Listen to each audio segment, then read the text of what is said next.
Welcome back, everyone. This is Akanar here with more Elden Ring. And last time, we got a pretty serious butt-whooping at the hands of the Godskin Apostle, aka Oscar Mayer Wiener. And we're going to start the episode with a few more attempts against said Wiener, because I, first of all, kind of want some revenge, but I also think that the start of the episode is the best time to, take on a tough fight. Your energy level is at its highest. You have fresh brain. I love to say fresh brain OP. And while I might be a little bit rusty because it's been a few days since I played Elden Ring, I think that is outweighed by the full reserve of energy at the start of a play session. So what we're going to do here is we're going to strengthen our scale sword, which we need some runes to do. But we have some somber smithing stones to be able to do that, so let's sell off some runes. And I have made a slight adjustment to the build, which we will talk about here in a moment once I figure out how exactly, I love to be precise and exact about my rune spending, and I think we can definitely do that here, or we can be pretty dang close to precise. It's not that important, but it just makes me feel so good. And that's really why we play video games, because feelings. We have so many golden rune ones. Let's use some of these bad boys. 7, I think, should do the trick. Okay, cool. And let's strengthen that armament up to +6, because scale sword is really the best. It is Bay. Wait, how? We don't have, no, I was gonna say we don't have Smithy Zone 7 yet, so that is gonna wait. But what we're gonna do here, what I have done, the thing that we're gonna try out here, we haven't done in a little while, is we're gonna try blocking. I have equipped a shield here. The tower shield? What is it called? What exactly is it called here? The Manor Tower Shield. Not just any shield, a great shield. It has been some time since we last held a shield, and it really has been a long time since I personally played with great shields at all. I did do quite a bit of great shield play in the DS1 playthrough. The DS1 playthrough was a strength build. We did some pyromancy stuff as well, but it was really just a big boy strength build. But it wasn't really a big old like two-handing a club style strength build. It was a tank build. And we were doing a lot of that tanking. We eventually got all the way up to the Havel's Great Shield, and it was pretty good. Yeah, at least in DS1, Great Shields were pretty dang good. But I have not tried a Great Shield since, because I just like variety. So we've been doing like Sorcerer builds and Faith builds and all sorts of other things. And so I don't exactly know how good Great Shields are going to be. Now, I cannot wield, like I have the little red X that says we cannot wield this Great Shield at the moment or effectively wield it. However, I have adjusted my Flask of Wondrous Physic to give us a boost to strength. We're using the Strength Knot crystal tier, as well as the Fire Shrouding, or the boost to fire that we get. And I think that actually gets us slightly more damage on our scale sword. The strength does compared to faith, just ever so slightly. So strength plus fire on that gets us the ability to use this shield. And that Flask of Wondrous Physic lasts, I think, 3 minutes. And in a fight against the Godskin Apostle, it could, I think there were a couple attempts that I had that did go beyond 3 minutes. So we may not get the usage of this shield for the full fight. But if it comes to that point, we can always go back to two-handing. So one way or the other, I'm bringing the shield back into the build here to try it, because it feels like the weapon that the Godskin Apostle is using is not one, it's not a big heavy weapon. And that's kind of, that has been the thing that I've noticed as I've progressed from game to game. And I've used shields in each of the previous Dark Souls games, even though they weren't great shields for DS2 and DS3. And we started the playthrough here in Elden Ring with the use of a shield, because it just kind of feels comfortable to me. But I have noticed as time has gone on, especially in both DS3 and Elden Ring, that blocking with a shield comes with a serious downside, and that really is accentuated against enemies with big weapons.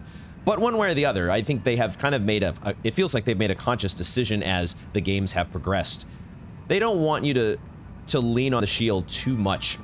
They don't want it to be a crutch that you just kind of, you know, easy mode your way through the game. You can use it in certain situations, but you still have to be smart about situations where maybe rolling would be better, or just going, you know, two-handing a weapon would be better. And of course, we abandoned the shield in the earlier stages of the playthrough because it made sense to have a seal in the left hand while wielding some other weapon in the right, so you could get the weapon art from whatever, you know, magma guillotine or whatever weapon that you're holding in the right, but you could then also have the seal over in the left hand to apply trickle heals and electrify armament or whatever other frenzied burst complementary spell to add to your right-handed weapon. For this fight, for the Godskin Apostle, it feels like maybe this is a light enough weapon where having a big old strong shield might be a pretty good way to go, because his moves are, you know, they're tough to dodge. The timings on his attacks are such that you really have to get the timings down, and if you don't have them down, maybe a shield would be a better way to go. We're gonna try it. We are going to give it a shot here and see if that might do the trick. What I have done, a couple notes that I did add to my notes list here to address before we get started. I had forgotten completely about the fact that Magma Guillotine has a second move. When you do the Magma Guillotine, you can do an additional input. There is a second attack there that only costs 10 FP. I had just completely forgotten about that, I think, because when we first started using this weapon, there were a lot of instances where, well, I don't exactly remember why. Was it because this second attack is not doing that much damage? I missed it there. I didn't do it quickly enough. Does it not do enough extra damage? Or were the enemies, you know, getting away? Were the enemies not close enough to receive the second blow? I think against the Godskin Apostle, in most instances, when we were getting in close with the Magma Guillotine, we were probably close enough to do a second hit. So we should try it and see how much damage it does and whether it's a good idea. I've also used, you might have already noticed here, on my shield, the Ashes of War system that I've been playing around with. I will be doing this probably quite a bit, is playing around with this system off camera to experiment or think about potential combinations. And one of the aspects to this that we haven't delved into yet is the fact that shields, as well as ranged weapons, bows, I guess catalysts as well, you can do Ashes of War with them, so that you can take even like something like a torch. You could apply no skill to it just to be able to, you know, wield a torch in the left hand, but also have access to your Magma Guillotine very conveniently without having to two-hand your main weapon. So that's what I've done with the Manor Tower Shield. I think it normally has a shield bash, but I don't think that's really, I don't think we want a shield bash against the Godskin Apostle. I don't think that's really gonna get us anywhere. Weaker enemies will be shoved backwards and can even be staggered. The Oscar Mayer dude ain't exactly a weaker enemy. So I don't think that's going to be the way to go, but having the shield with a no skill that allows us easy access to a Magma Guillotine feels pretty good. And then we still have the dagger over here, which we will use to apply. I've gone ahead and switched back, or I think I had this at the end of the episode last time. We'll have our Golden Vow that we'll give ourselves at the beginning just as a freebie. I'm not going to be switching to this dagger in the middle of the fight. If I do anything in the middle of the fight in terms of reapplying buffs, I think it would be reapplying Flame Grant Me Strength, because we do get a pretty serious damage boost from this. Even though it only lasts 30 seconds, it might be worthwhile if there's two spots that I can think of where this would be useful. He has the phase 2 transition where he's charging up. You need to back off. If we're conscious of it, that's a good spot for us to switch to our seal, reapply Flame Grant Me Strength, get back to the Magma Guillotine. Also, he does the big whirly gig. He spins around several times the black flame starts spiraling wider and wider. And as far as I can see, the only way to deal with that move is just to get away. I haven't thought yet that... I guess just now the idea occurred to me that what if we're supposed to get in close during that? Are we able to actually hit him? It felt like the fire was covering the whole area around him. I don't remember there being a weak spot for us to take advantage with that attack. Okay. Maybe that's something to think about. But I think as of now, the best strat is going to be, if we can, reapply Flame Grant Me Strength. More than likely, I'm going to need a flask drink. That's probably, I'm going to have taken a hit and need to drink. But that's why we're using a shield. We're using a shield because hopefully we don't need to heal as much. Does that mean that I actually want to... Do I want to give myself an extra cerulean flask because of that? I don't think so. I think we're going to keep 10-1. We have the Strength Knot tier in the Flask of Wondrous Physic so that we can actually use the Tower Shield. And I think that's it. I had one other small note here about trying to roll to the left instead of the right. I think that's a minor note. But it did seem like there were a couple attacks where it might be better for us to be going to the left instead of the right, which is kind of my natural inclination. I have my natural move to the right or roll to the right against almost any enemy. And oftentimes, well, there are instances where rolling to the left is better. Let's get it going, though. Enough talking. Time to actually get some attempts. I will get a hydrate here, as my voice continues to warm up at the start of a play session. And then we're going to go down the list of doing our buffs here. Golden Vow, Blessings Boon. We have the fire protection. We have the Flame Grant Me Strength. And then we're going to be getting into it. I think I'll also take a pickled turtleneck to give myself the extra stamina. So let's start going down the list here. We switch to the shield. We do Blessings Boon. We do Flame Fortification. We take the pickled turtleneck. We do the Flame Grant Me Strength. And then we rest at the Site of Grace to get our mana back. We get out of here and we switch to the shield. And then we are gonna drink our Flask of Wondrous Physic as soon as we get in. I guess I didn't go over exactly what charms or talismans that I have put on, but we'll talk about that maybe in a moment. Right now, it is time to fight. Let's see how we do blocking, though. That is pretty good against him, to be honest.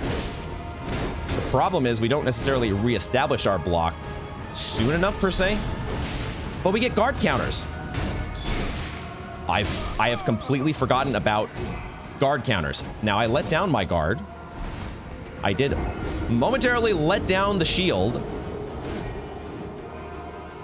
So that was a much quicker death than I was expecting, but I sort of lost focus because I had forgotten completely about guard counters. Okay, guard counters.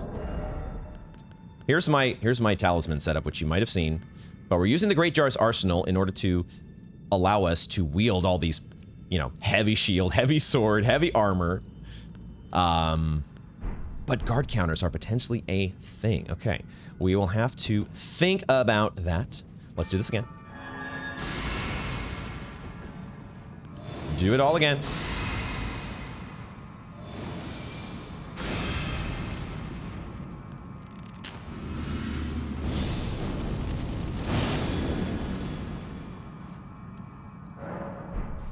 That's a bit of calculus here that I will have to think about.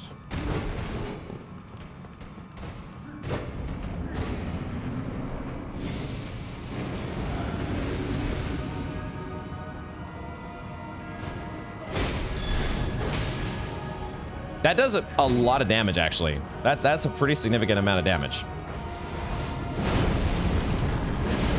See, we didn't hit him with that second input.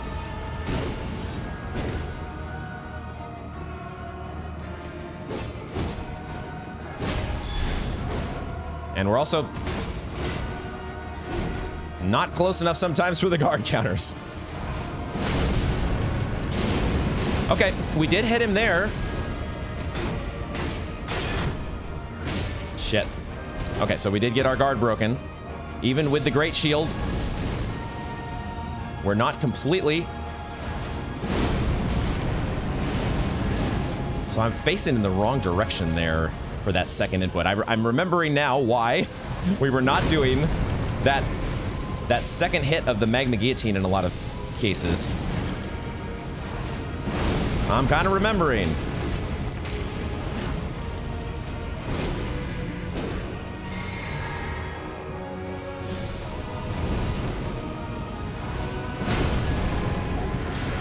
Okay.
I did really not mean to do a guard counter there. Kind of worked out for us. Ooh, I thought I was dead.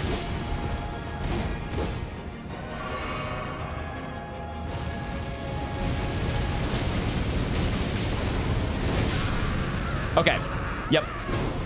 There's not a safe spot there. Okay. I wasn't quite planning to... I always love, by the way... I always love the fiery death scream from our character. It is so entertaining. These attempts are going pretty well. The shield is actually... the shield life, the great shield life, is not the worst. Definitely not... Especially against this particular enemy. His attacks are not completely... There are some attacks that are stronger than others, but most of the regular attacks are not completely draining our stamina. So I kind of like this setup. I think we actually want to slightly adjust our flasks because the Magma Guillotine is doing pretty well. And we with all this extra blocking that we're doing, we're not taking nearly as many, we might still be taking silly hits, but when we are taking silly hits, they're going into our shield. They're being absorbed by our lovely tower shield. So this is good. What else was I gonna say? The end there, when we died, we did learn the important lesson that standing close to him during that big old whirl of black flame, there's these little pulses or something that are happening close to him. I was not watching to see how much damage we were taking, but we were taking damage. So there is not, at least right next to him, it is not a safe spot to have at it while he is doing the spin to win move. It's best to get away, I think.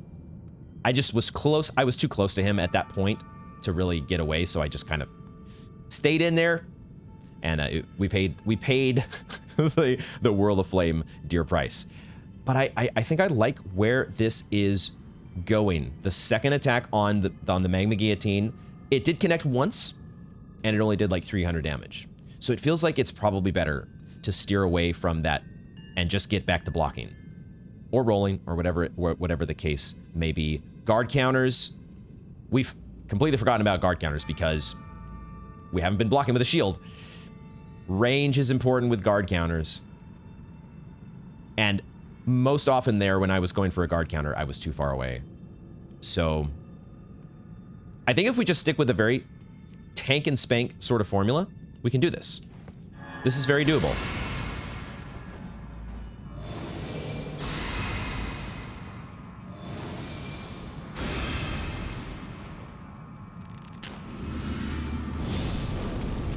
Let's just see if we can do it. Stay focused.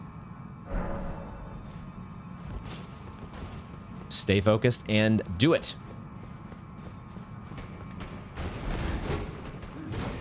Stay the hell away from that guy.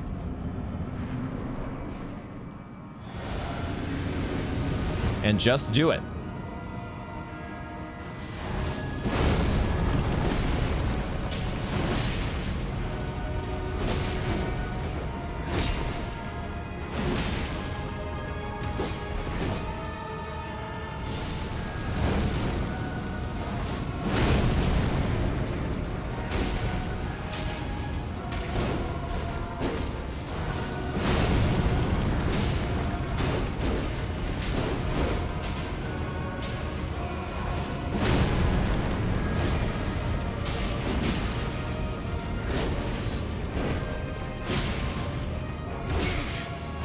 Didn't have stamina there.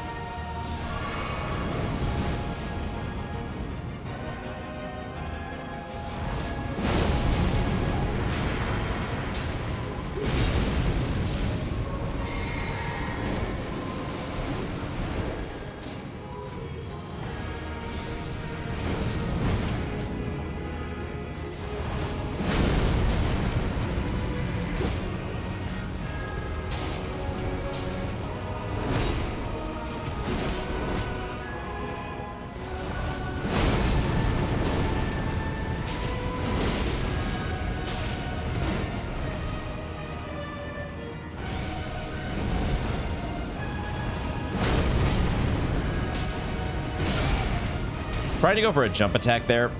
Might be better for me to do something else. How did he miss me? Why am I rolling? I'm getting back to the old habits of rolling.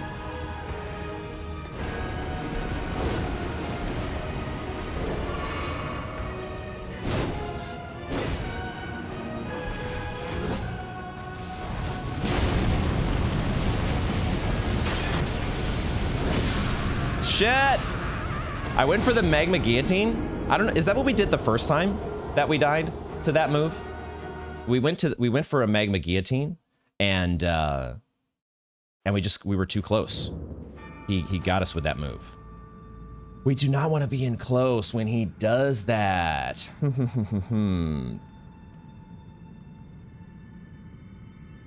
So do I need to be a lot more conscious of trying to bait out attacks in the second phase? So that we don't get stuck in that? Because that did not happen hardly at all in the last episode. We weren't really dying to that attack.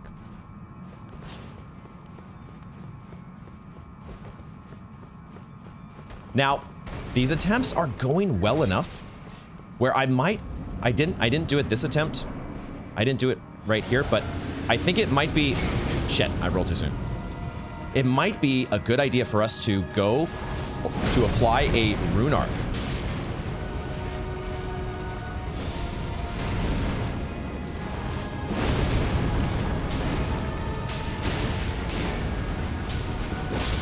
Shit. Well, then that attempt happens.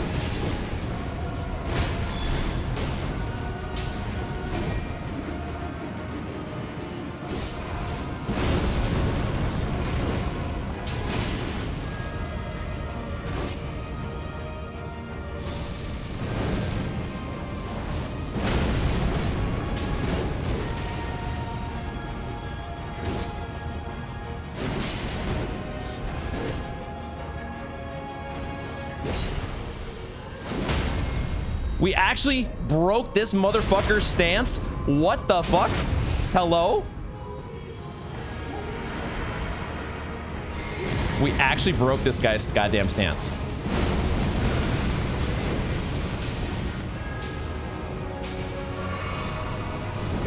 Jump attacks. Jump attacks. That's the lesson. Do more jump attacks.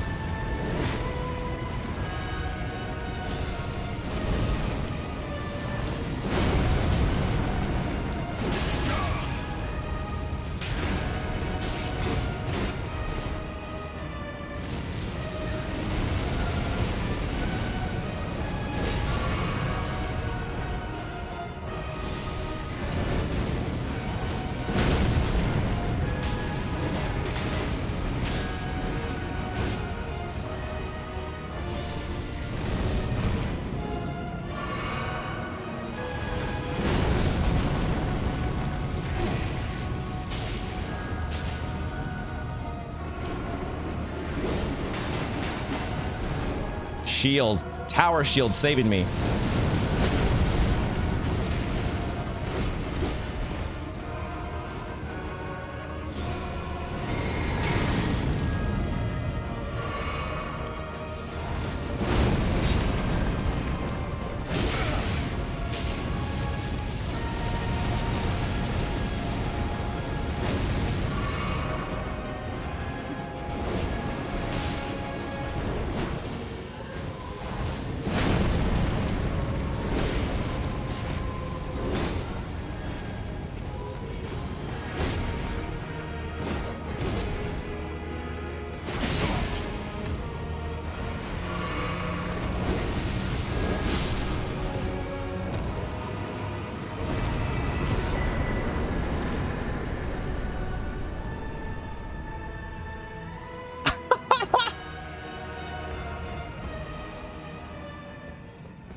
The music kept going there, and I wasn't sure for a second if we were actually done. Oh my god, my heart is racing so fucking fast right now. Holy fucking shit. Oh. I am shaking, you guys. I am. What in the hell is going on? My hand, my entire body is absolutely shaking. Holy shit, that is so many runes. This thing is recording. Well. I am so... I'm shaking so badly because, first of all, we got the stance break finally on this motherfucker. Jump attacks, holy shit. We also... What else happened? We also... Oh, that's right.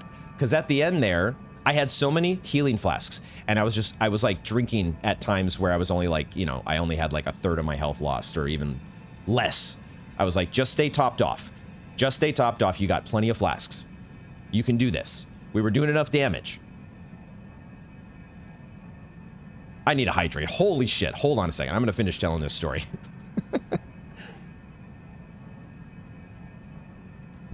And then he starts doing the Whirl of Flame move there. And I was kind of backed up against the wall, I think. So I didn't really have any space to retreat. And or what I really, I think, thought there in the moment, I was like, he's only got so much health left. I just need one more attack on the guy. And then for some reason, instead of like going for a magma guillotine, I decided to like, I guess I'll go for a strong attack because that's quicker, I guess. I don't know exactly what my instinctive thought process was there.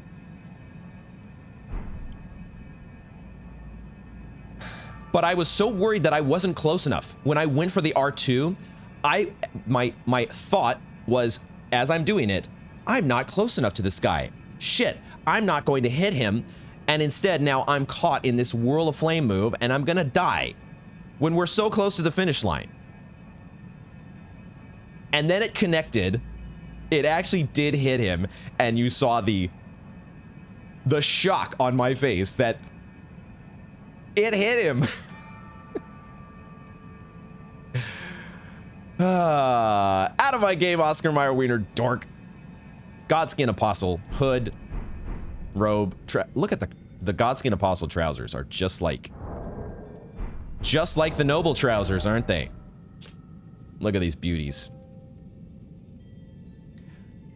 Oh boy, I'm glancing at some of the lore text here, and we might be getting some juicy stuff. In addition to the juicy clothing, just let's go ahead and before we get to lore, digestion. Wow, yo, are we supposed to be playing with a great shield, everybody? Is this now a strength, faith, cleric, great shield build? Obviously, we have to have our Flask of Wondrous Physic for this guy, but what if we ran around with the Golden Beast Crest Shield? This also has 100% physical damage negation. This is the thing we get from, this was the shield wielded by, what's its face? What's their faces, I guess? The Grafted Scion.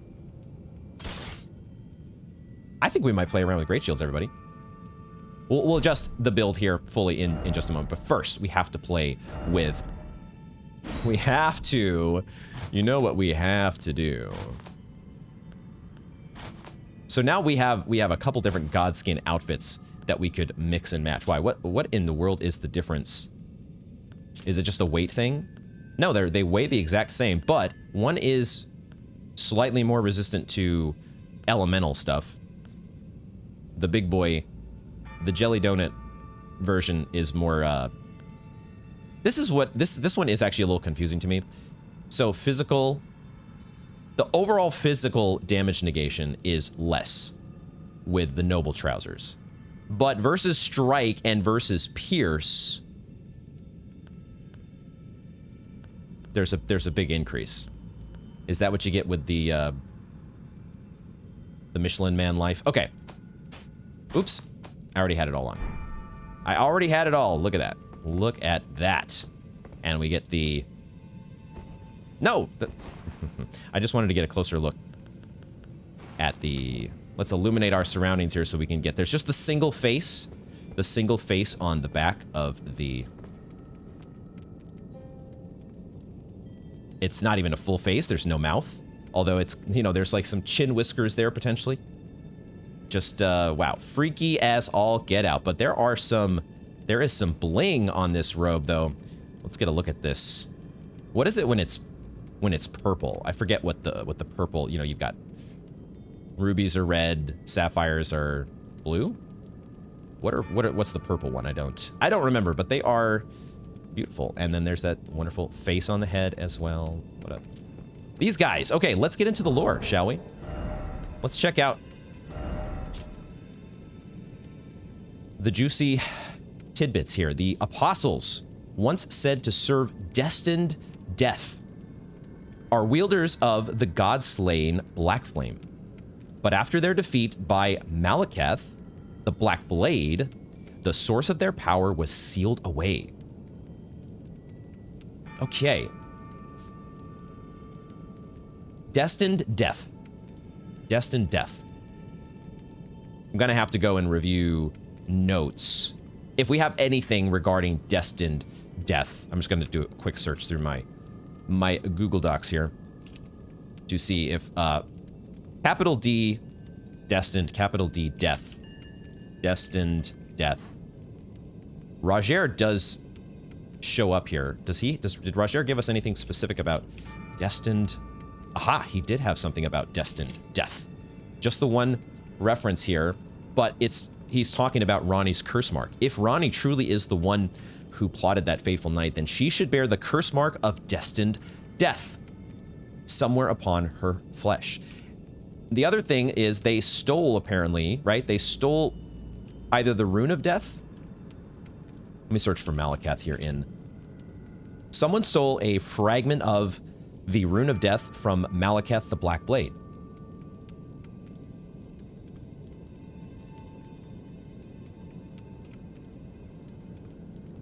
These guys, though, the apostles, were defeated by Malekith.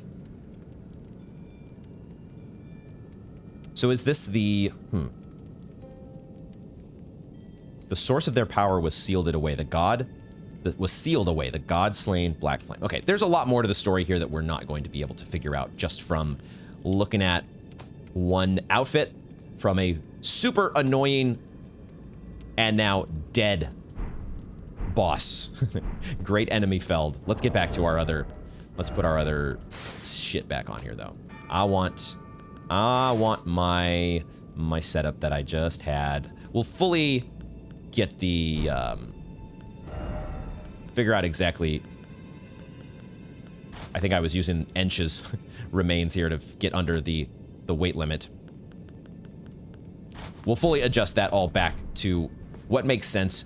Let's press forward, because well, yeah, okay. Well, hold on. Let me actually, I was having a lot of thoughts here. One of those thoughts was 122k runes. I don't necessarily want to just keep walking on into who knows what and put those runes on the line, but I did see that there was a chest back here, and I thought, oh, well, that means that there's just going to be a chest in this room, right? And then I thought, well, no, would they play a trick in putting an ambush to the side or anything like that? But it doesn't look like it.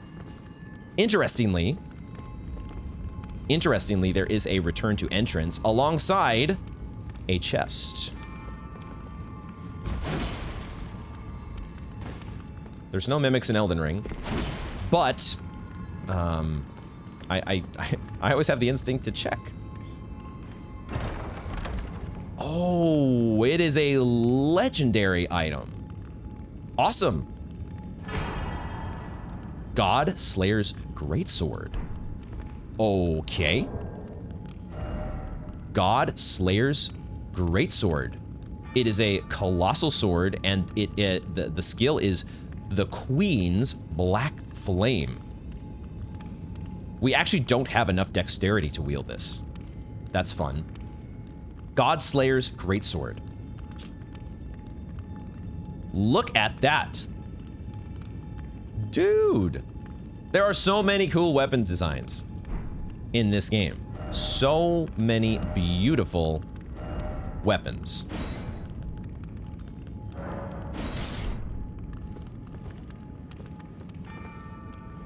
That is so sick. Peer right down the middle of it. That's kind of cool. We obviously cannot do... I'm sure that looks sick. Actually, wait a second. Hold on a moment here. Hold on a moment. Aha. Wait a second. Does that... It was 22 dexterity, wasn't it? Oh, baby. Oh, baby. That has a long-ass wind-up. That does wind up like we are sitting there wide open for all sorts of attacks. But if we can get this thing to connect,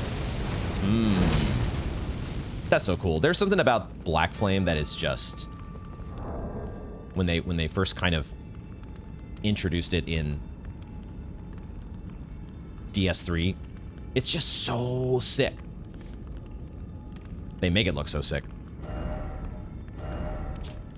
Sacred Sword of the Gloam-Eyed Queen? The hell is gloam? Is that a word? Gloam? It is a noun for twilight. Twilight. And of course, twilight being the diffused light from the sky during the early evening or early morning. Gloam, huh? So the twilight-eyed queen who controlled the Godskin apostles before her defeat at the hands of Malekith. Fascinating. So that was the source of their power. The gloam-eyed queen. The black flames wielded by the apostles are channeled from this sword. From this sword. Holy shit. I love this idea of these legendary weapons. And we have a number of them now that might be, I've been so focused on doing like Ashes of War, but that is one thing when you're looking through the Ashes of War menu, you don't really see these weapons, the unique skill weapons. So it's important to kind of go through from time to time and review the fact, remind yourself of the fact that you've got Chad and other really, really sick weapons hanging out in your bags. Set the blade, the Queen's Black Flame. Set the blade ablaze with the God-slain Black Flame before delivering a sweeping slash. Additional input allows for a follow-up attack. Aha! The Black Flames will continue to wear down HP for a while. Let's try that then. Except I am out of FP. Hold on. I need to... Okay, I guess we need to return to entrance. I am a little curious to where this is going to take us. Is it going to take us all the way out of the Divine Tower of Caelid? Boy, oh boy, does it feel good to get the win there. Wasn't... I actually was feeling pretty confident. It did take us all the way back to the beginning. All the way outside of the Divine Tower. All right, we need to, in that case, we are going to go to sit and get our flasks back.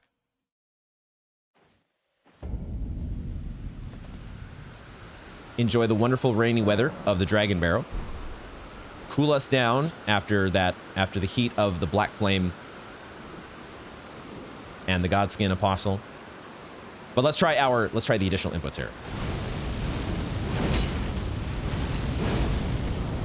Okay, it has one additional input.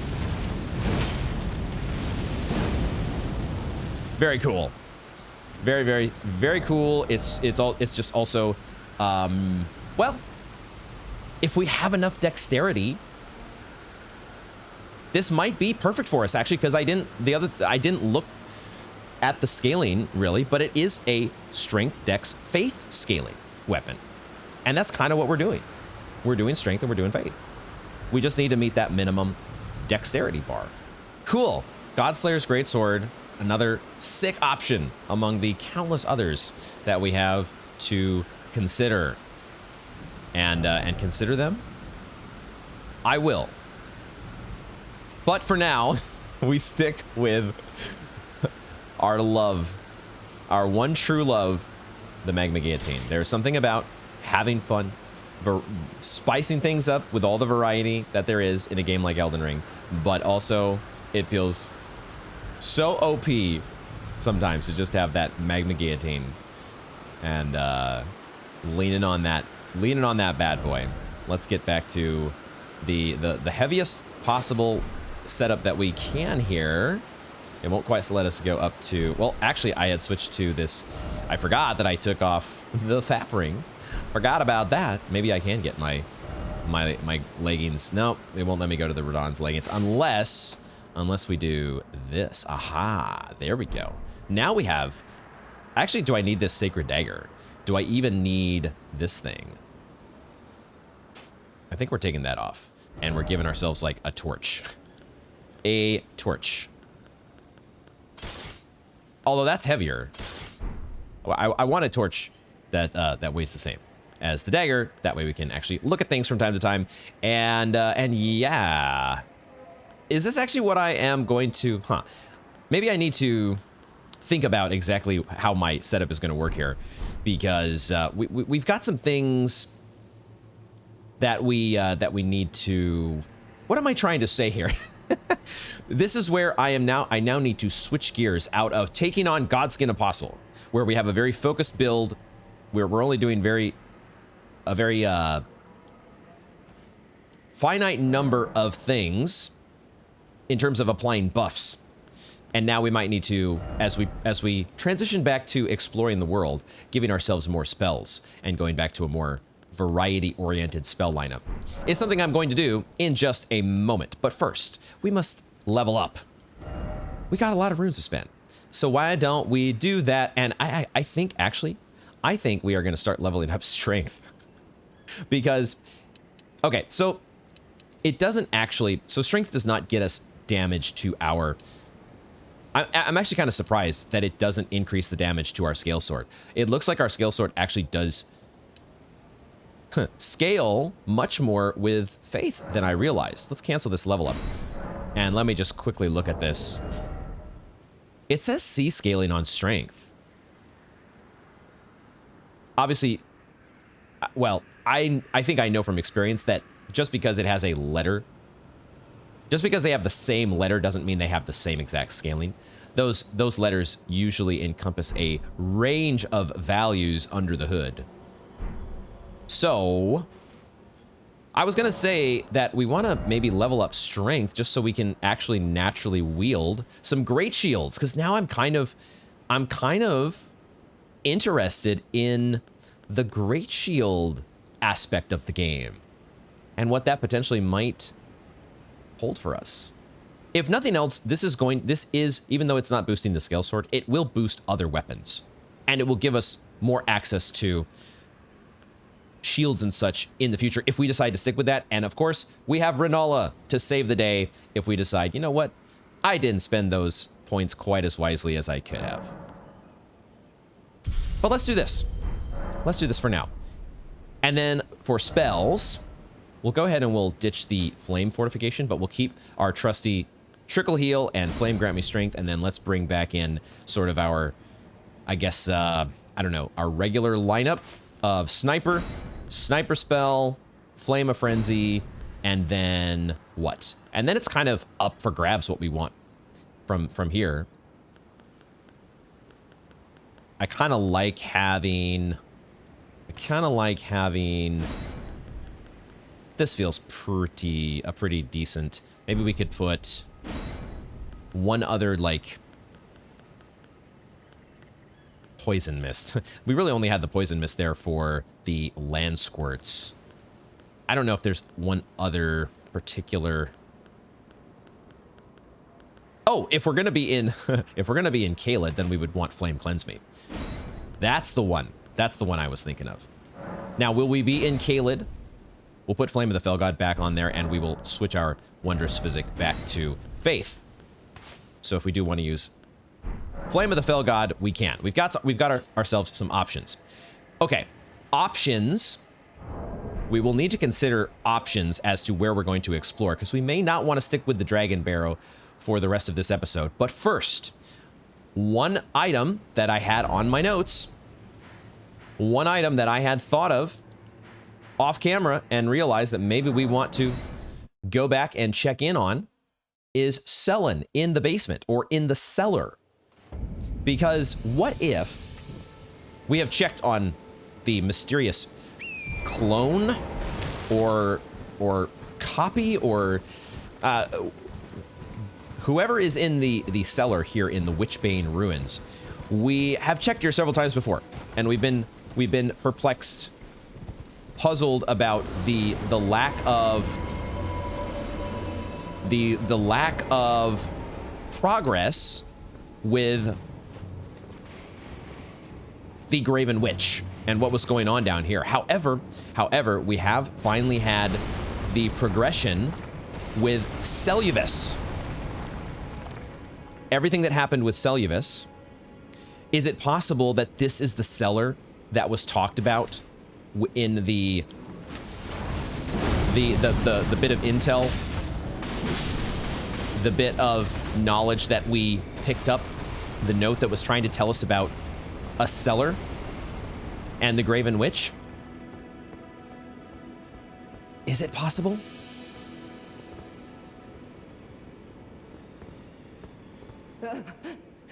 Or is this the same as before?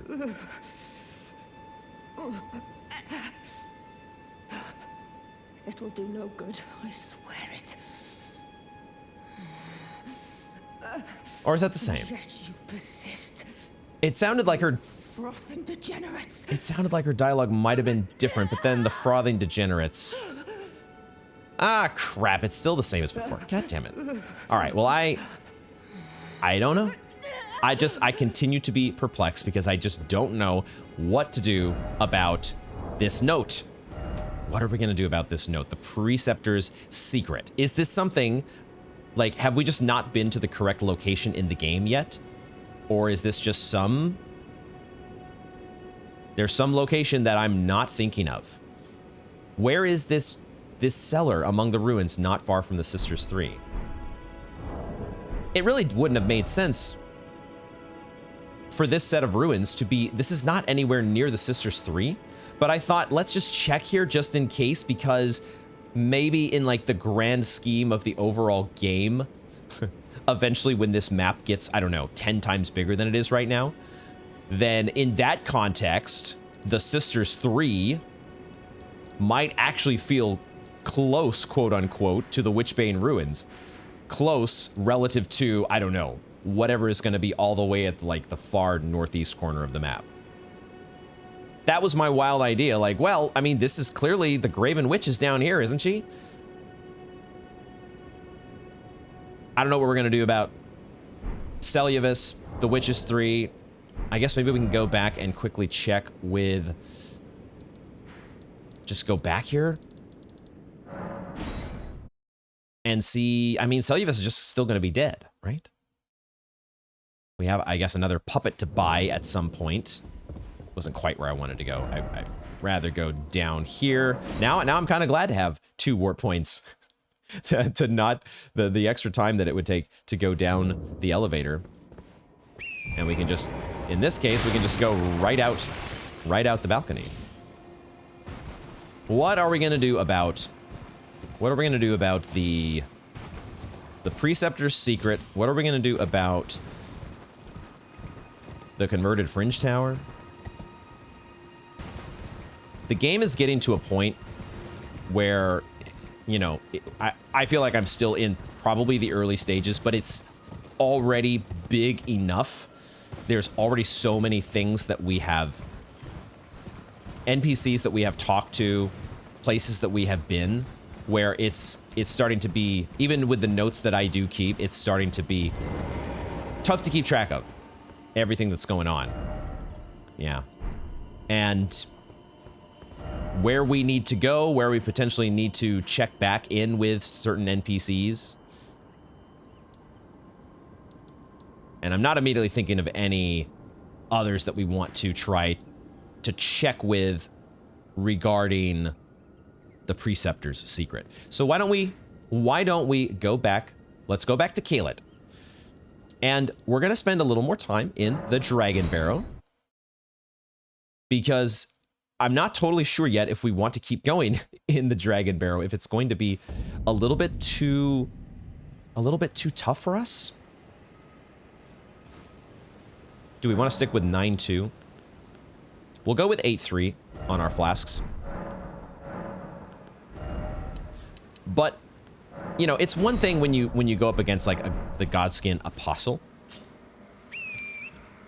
When you have a tough boss. Wait, what is this? Oh, there's a spirit over here. Oh shit, I missed this guy the first time. I missed the spirit that was right here. What are you doing? Are you like kneeling on the ground? Or not kneeling, but like you're sprawled out on the ground. This guy looks different from other spirits that we've seen. This guy looks like he could be like a named NPC. The face and the facial hair. Normally these spirits are just kind of, they are repeated, and they're like what's just hollowed out versions of other enemies or NPCs. This guy looks unique though. I'm dry as a bone. Fool dragon, surrender your strength. Let me feast on your heart. Dude is after some dragon communion, it seems. He's looking in the direction of, sort of in the direction of the Divine Tower. Don't know if we want to take the direction of where he's facing too literally. Now, we did not run into a dragon on our way to the Divine Tower, but maybe he is, you know, he could be facing beyond the Divine Tower. Back to what I was saying before, I was trying to talk about my my thoughts in terms of where we progress and where we devote our efforts. It's one thing when we face off against a, you know, a Godskin apostle, and he's just really tough and he kicks our butt. That's fine. Like I can understand that you're going to run into some of those challenges. And you either get good or you move on.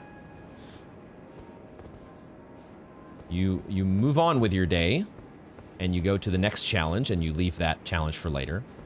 But it's a bit of a different story when the weakest enemies in the zone, like these little foot soldiers on the outside of the Divine Tower, when those guys take like 10 hits to kill, that's a different sort of ball game, isn't it?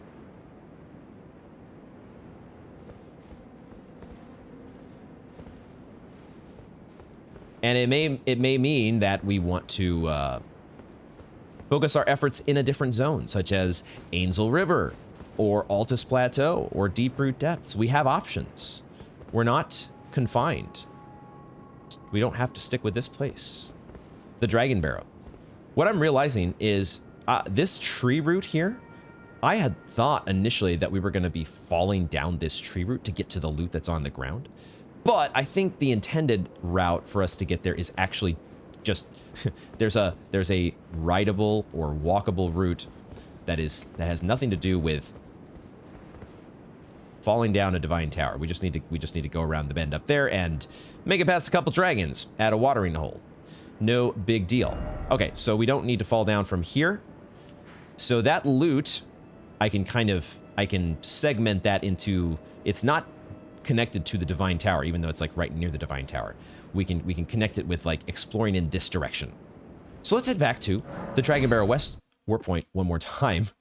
And the way that we're going to sample the Dragonbarrow here to continue our adventure, we're going to sample the Dragonbarrow by we're going to head toward the shack. There is a shack up here on the hill, and we're going to move in that direction. As I turn my attention, I noticed here that it looks like there is actually a dead dragon. Totally missed you before, but there's a dragon corpse here, isn't there? It's not necessarily just these big gigantic corpses that we've been seeing all over the place in Caelid, but we also have giant dragons that have succumbed to the rot. If he is in fact dead, with my luck, this guy will come to life any second. Yo, look at that. Look at that. Hi.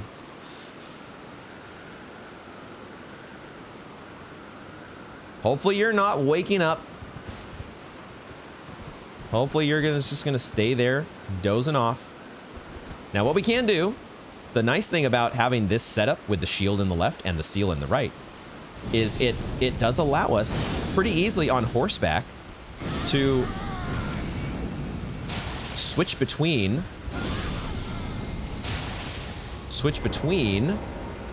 that's not what I want to do. Man, that actually stays pretty stable, doesn't it? We need to get stamina now.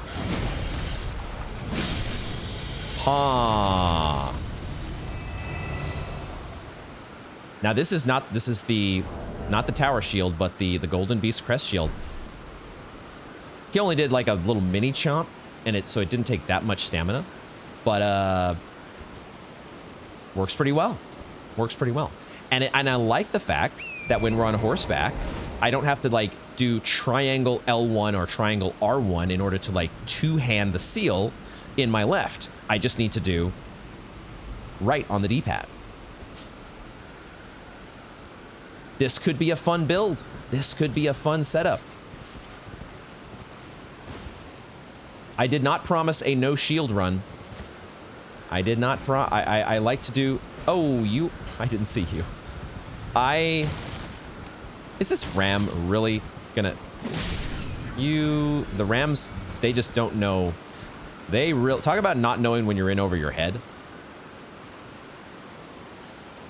Talk about not getting the hint.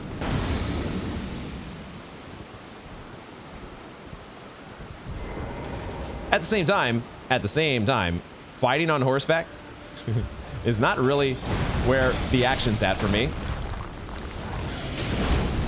I do really prefer the feel. Nice of you to...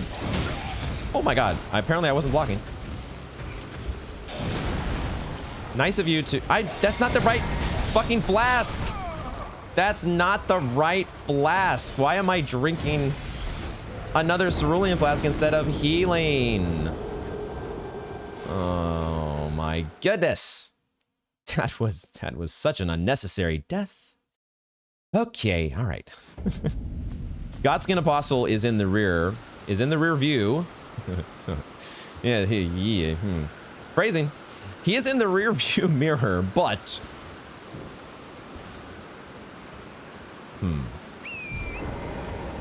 the Dragonbarrow. This is why we're just heading up to the shack here, is because I kind of wanted to see what the rabid rotted doggos, gigantic doggos, exactly how nasty and gnarly they're gonna be. Let's get our souls back. I thought I was spamming. Triangle.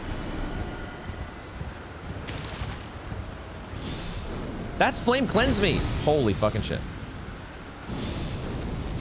And we got the ram. We got the ram on our case.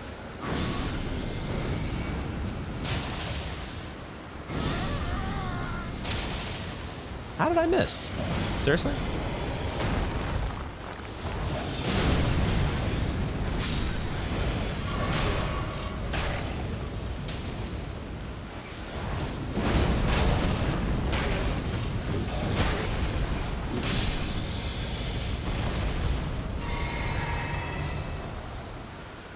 I didn't get a flask refill from those guys, did I? You don't get a flask refill from the single doggy enemies, I guess. I guess that's not a thing.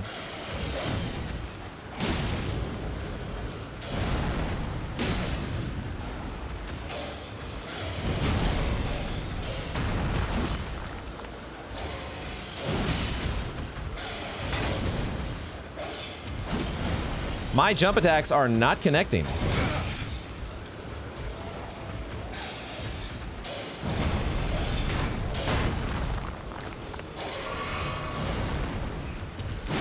Trying to use some jump attacks to see if I can break your stance.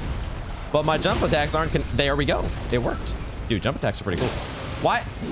Are you serious?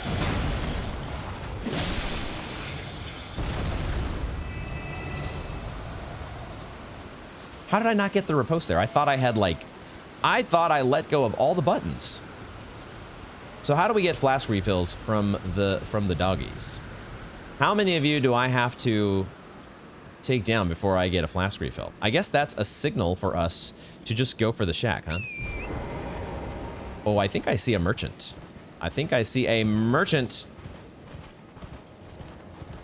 This may be the modus operandi, if you will, for moving through the Dragonbarrow is just don't engage. Avoid enemies at all costs. Because they're too tough. We found an isolated merchant's shack. Okay, we were just at, funny enough, we were just at another isolated merchant and his shack. I thought I heard a scarab momentarily. Did I not hear a scarab? I do hear a scarab.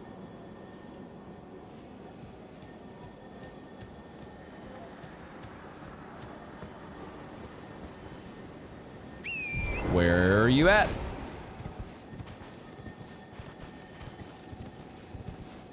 Hello. I see you.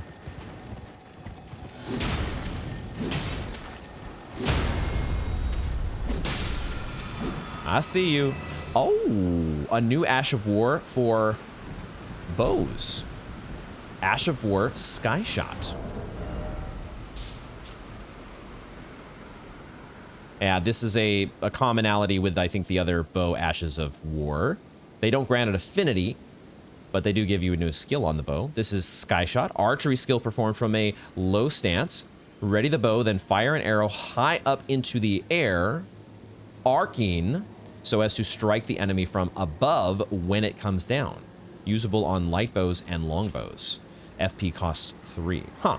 What would make that? I suppose that could be potentially useful in situations where you don't have like a straight shot at the enemy.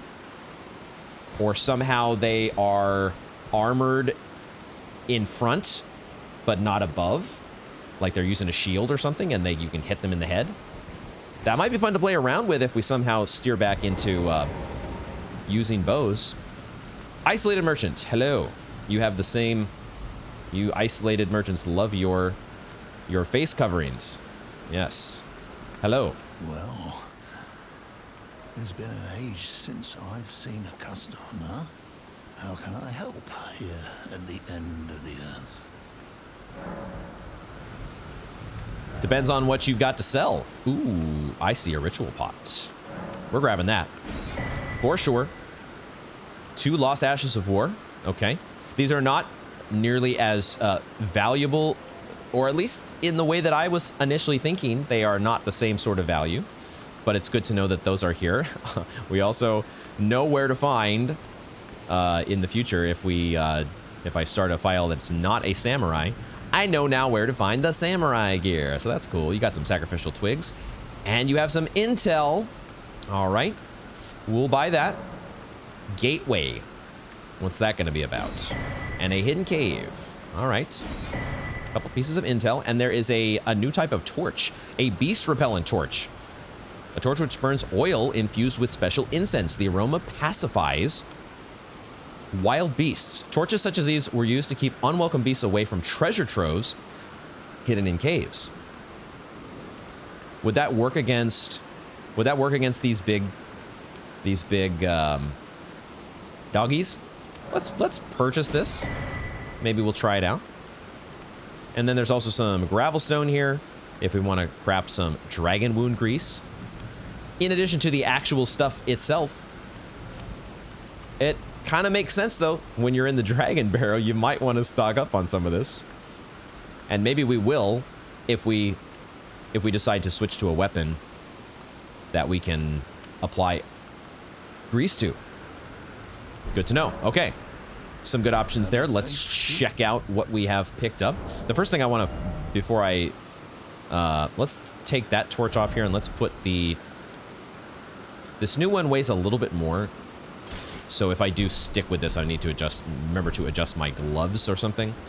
But I was going to see here, how does this, So the torch attack only works if it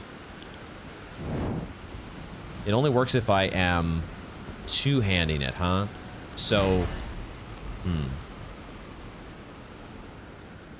I will also quickly note, in addition to the rotted doggos here, I don't know if you're able to hear it, but there is the neighbors, my neighbors, have some people visiting who have brought there is a massive German Shepherd who is just outside of my apartment here in their driveway. And I can hear him barking right now. I'm not sure if you can. That may or may not come through the mic. But if you do hear a little bit of barking in the background, this is a big dog and it barks real loud. So that may or may not come through while I am talking, just so you know. I don't think I'm going to get to try what I wanted to try here, which is keeping my shield. Keeping my shield, but also, we'll just do it this way. Let's do it this way. Let's put the torch over here, and we will temporarily switch things around just so I want to try this and see if it has some sort of an effect against them. I want to see. Does it actually do something? Does it actually pacify the beasts? Are you coming at me or what? What are we doing here? You're just going to let me get in there, huh? Or was he already not attacking me? And I sort of screwed myself by, there we go. Did I screw myself? Is it possible that he won't attack me if I just have this torch out? Because if so, that is a really cool trick.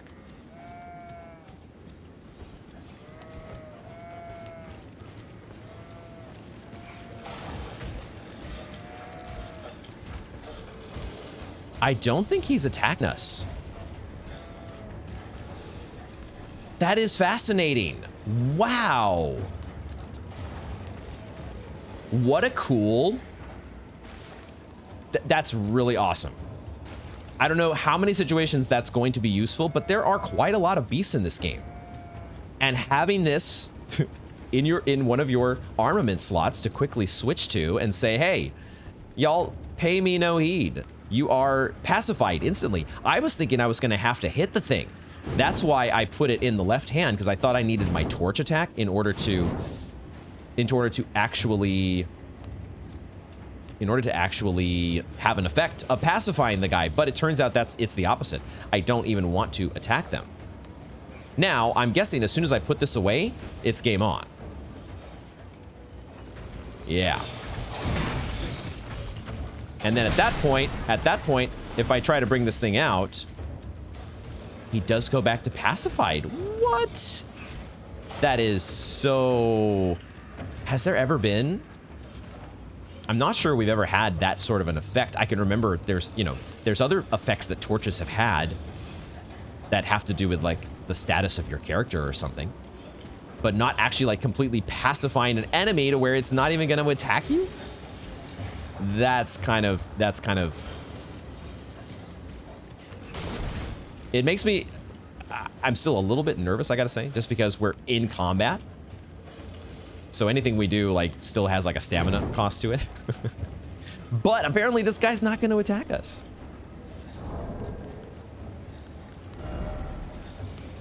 Beast Repellent Torch. What do you know?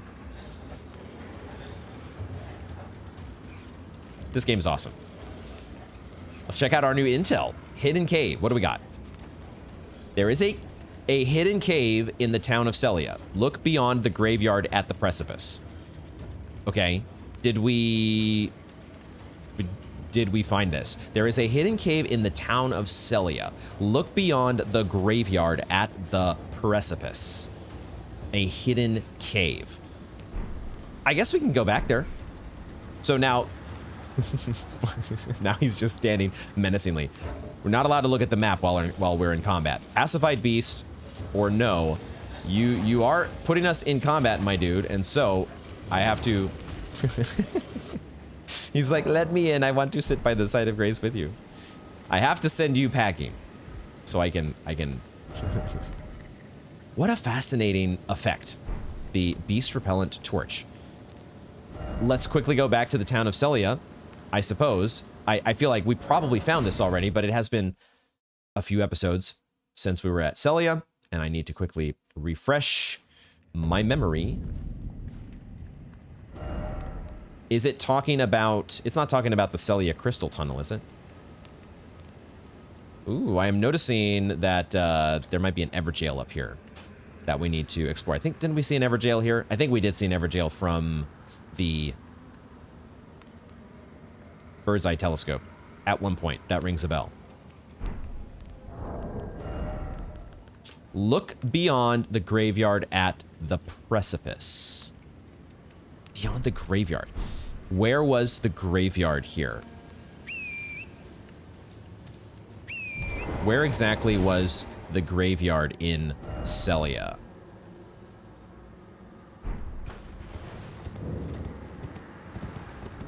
Look beyond the graveyard at the precipice. Is it up here? Look beyond... This doesn't, the graveyard, if anything, was up here, wasn't it? Look beyond the graveyard at the precipice. Are we talking about the graveyard that's around the Church of the Plague?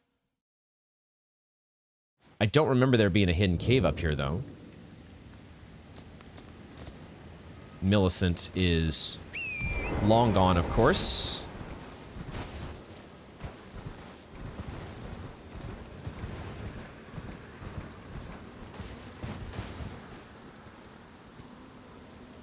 Graveyard at the precipice.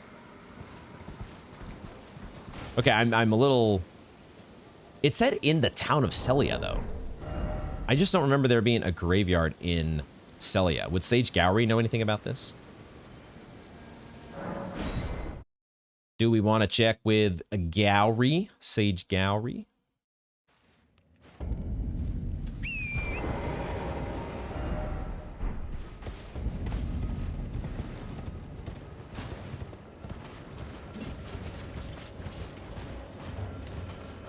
Forgot about the big old cerulean scarab back here.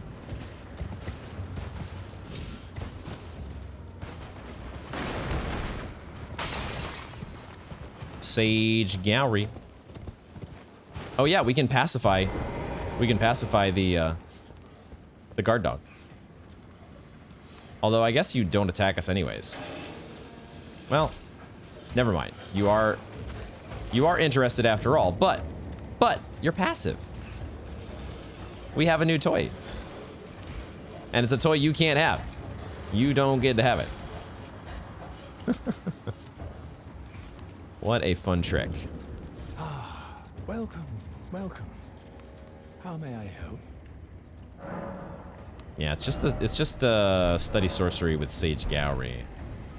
Okay, well we'll think about this this graveyard because I feel like this, like a lot of other pieces of intel, this is probably something we've done and I just have forgotten.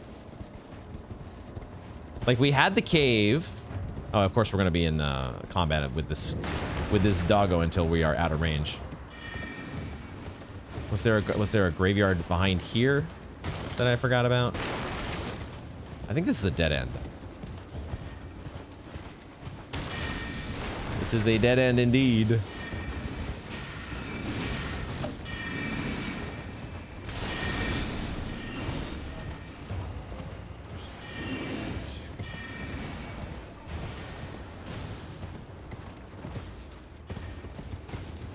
I'm just trying to think,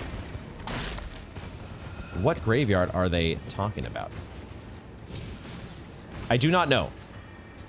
I do not have a good idea. So let's go and sit at this site of grace to get ourselves out of combat. And then we'll move on to the next piece of intel because this one ain't, I ain't getting any good ideas on this one. Okay. Fort Gale in Caelid houses a gateway that leads to Redmane Castle. That one we do know about. We definitely have done and been down that road. So there's a good chance that this one is also one that we've been down as well, and I just don't remember right now. So we're going to move along. Move along. We made it to the shack. We made it to a shack, and now we have a good tool for dealing with... It's way up here. For dealing with doggies. And I think we will we'll move that torch to... maybe we'll keep it in the left hand. The question is, like when I get on my horse, the torch is going to go away when it's on the horse. So I would have to like do this. Which is not that's okay. That's okay. It's all right. Do I need to be hunting birds, by the way? Do I need to be... We're pretty good on four-toed foul feet. I don't need to necessarily be taking down the birds. So we'll let this birdie be. Fly away.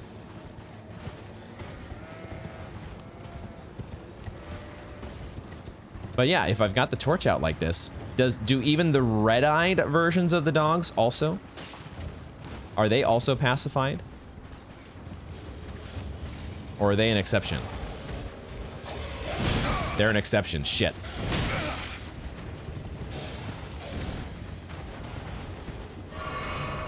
Not every doggo. Not every doggo can be fooled. Not every one of them can be bamboozled. Good to know.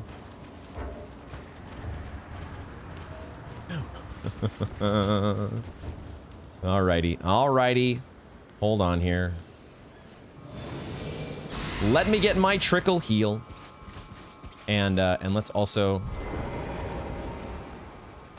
Let's do some other stuff. I think I've got him kiting now. Might be out of range with the Frenzied Burst. Yeah.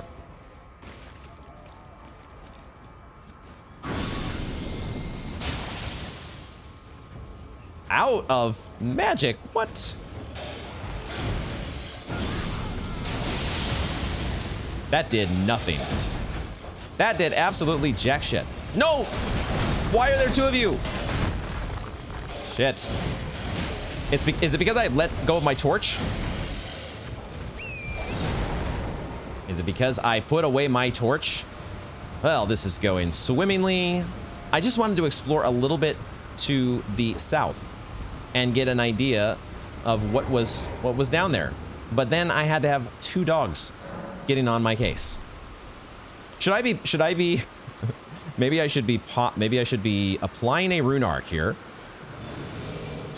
while we explore Caelid, well, the Dragonbarrow, because this place is tough. My goodness. This place is so... I did, by the way, switch back to Godric's Great Rune. I did make that switch because I wanted to remind myself how it compares to Radahn's Great Rune.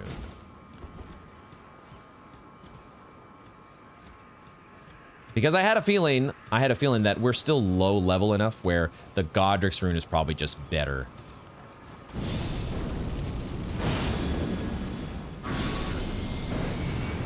Probably just a better option for us.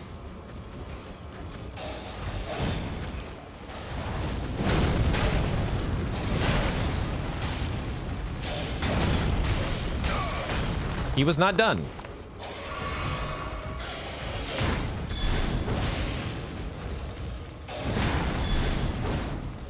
I hate not being close enough to do a guard counter. I hate it. Guard counters could be so fun if I wasn't always so far away. Okay, not always. Just sometimes. Too much of the time, if you ask me. Okay, I wanted to explore this part of the map. That's all. I want to look and see. Is there anything here to find? Because otherwise, we are moving on. We've gotten the lone merchant's shack. But it feels like the only thing that's down here is some red-eye doggos that are waiting to fuck me up.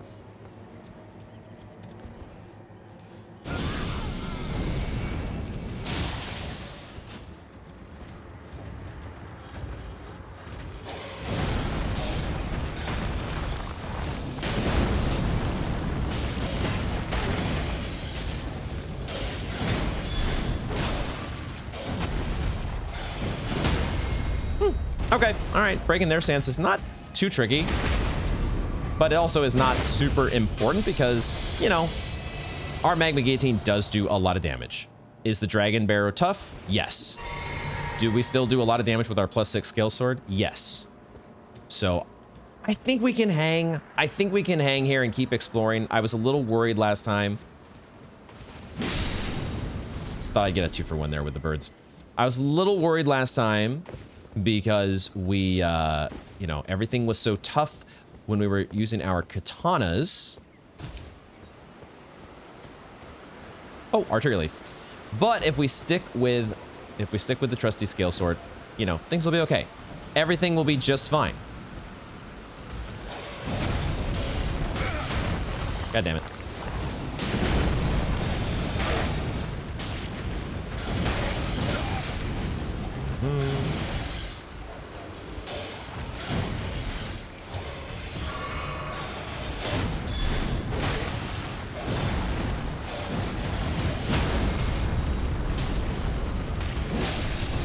The other thing that I do like about one-handing the magma scale sword is there's actually more range on things like the jump attack and the charge attack. That two-handed, you know, mini guillotine that you do with the charge attacks and the jump attacks, it might look kind of cool, but man, does it range. The range on that sucks so bad. So I kind of like this setup for a number of reasons. Also, this beast, the golden beast crest shield, kind of cool looking. I kind of like the look. All right, we've made it up here. This is like the entryway into the Dragonbarrow. Across from, we make the jump across the chasm, the canyon that leads up to the Great Jar, and then we are introduced to the spirit on the ground here. So then, and we've done the business with the Divine Tower. We've activated a great rune. We've gotten the treasure at the bottom, and now we just need to start heading eastward. So let's do that. See what we can do here. See if we can hang in the Dragonbarrow. Perhaps make our way down to an Everjail. I think that might be what we do, actually.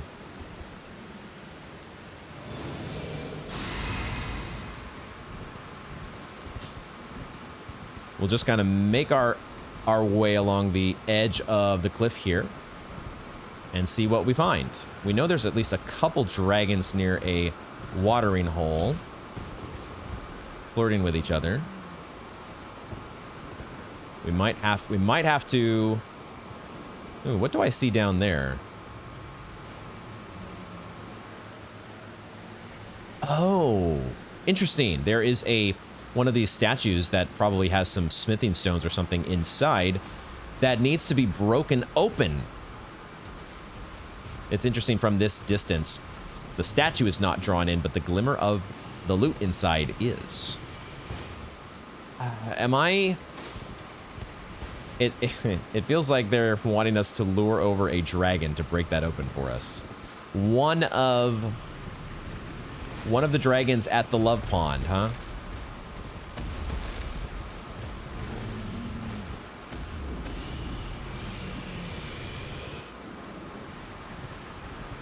Okay, I'm not looking forward to that.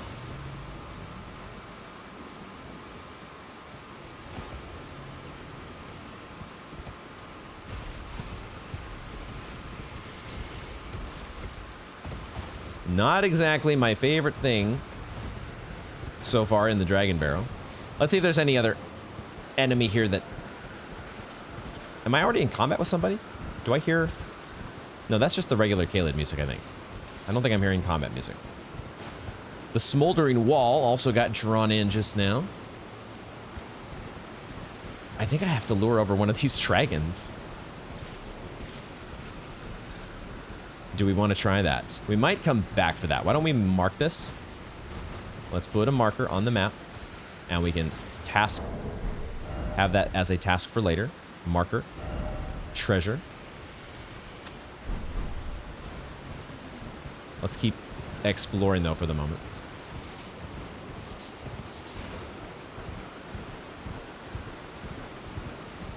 Smoldering wall.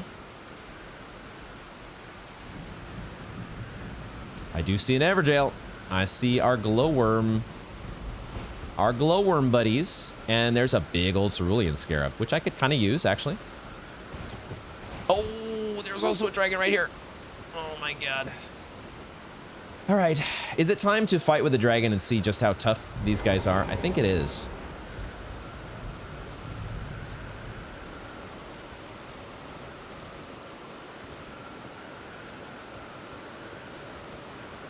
After I refill my flasks.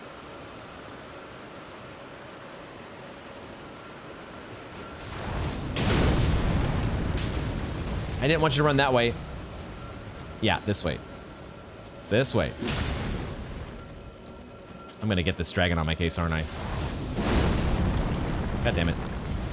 Well, that didn't work out the way I wanted. That did not work out the way I wanted. I was just very nervous about getting the dragon into the situation at the same time, so I'm gonna quickly do a game reboot here to get my scarab back, because I do want to refill my flasks. All right, get back here. Oh my God, really? Really? Oh, you're gonna be difficult. You're gonna be so difficult, aren't you? Except now I got you back up against a cliff. There we go. I do get the class out of that, right? Yes, okay, cool.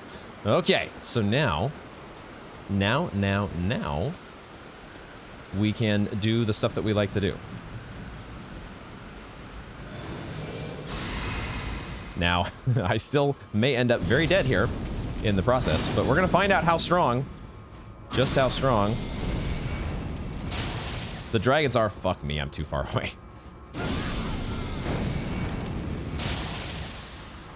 Okay, less strong than I was afraid of, or less strong than I was. Does he not know where I am?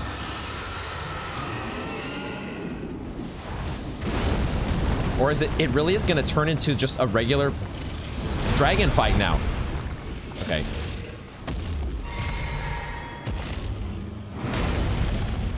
It really is going to turn into a...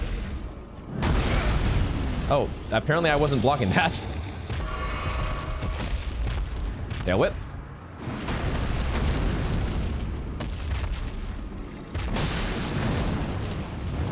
So all of the dragon fights that we've had so far, that does take a lot of stamina, but we're able to block it.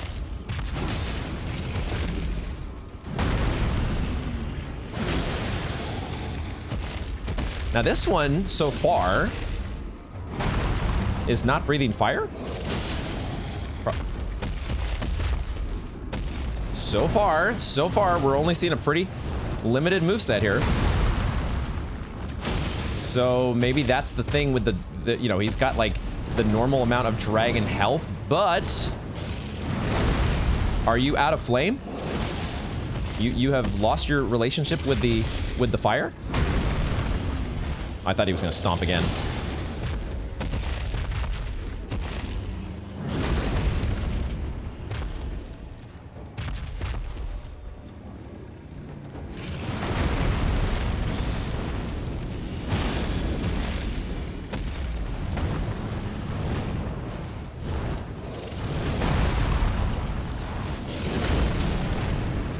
It's not really hitting him.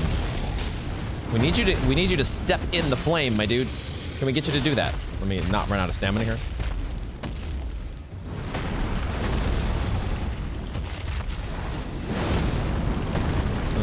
The magma guillotine, not the best move against you. Let's try to aim for your head. How about that? Let's try to get some headshots.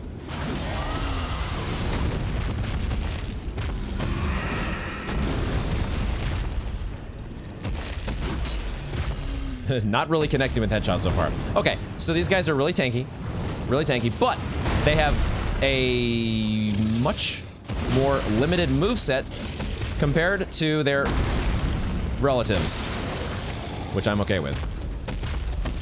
It just takes a while to deal with them, but we can deal.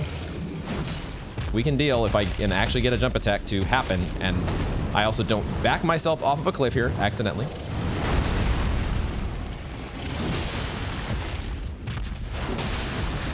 I wonder if we can get a stance break against them, if that's possible. All right. That is a stance break. I thought he was dead. And then, but there was also part of me that was questioning, like, did that, I feel like I have not seen that move before. Like, have we ever gotten a stance break against any of the other dragons? Okay, that is an encouraging sign. The fact that, dragons, apparently, in the Dragonbarrow, at least that dragon, was quite... I wouldn't say tame. Wow, I really only got one of you. At least you had a foul foot. I wouldn't say that guy was necessarily tame. I mean, without fire, actually, they are pretty tame compared to other dragons. All right, we do have an Everjail here. And I've got a fair amount of souls at this point, so we might not jump into this Everjail just yet. But it is the Celia Everjail. The Celia Everjail awaits. Like, we could go spend some runes now. That would definitely be something we could do. We also get to admire the Swamp of Aeonia in all its glory. The wonderful town of Celia. Where the hell is that graveyard, though, supposed to be? Where the heck is this graveyard?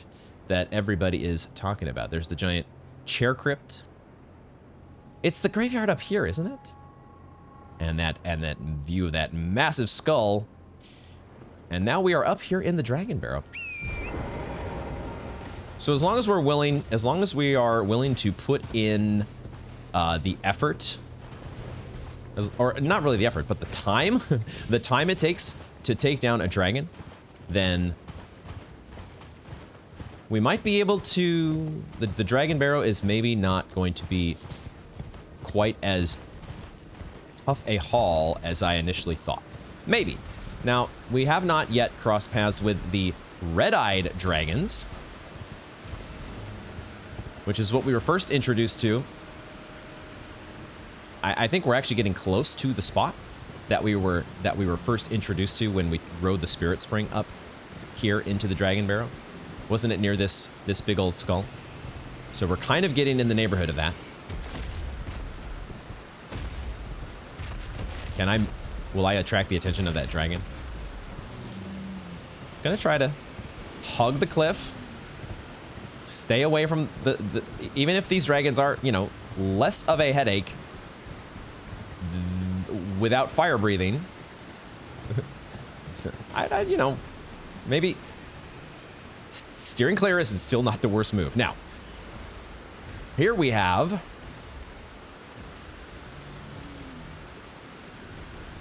this thing, which we have only gotten a partial view of before.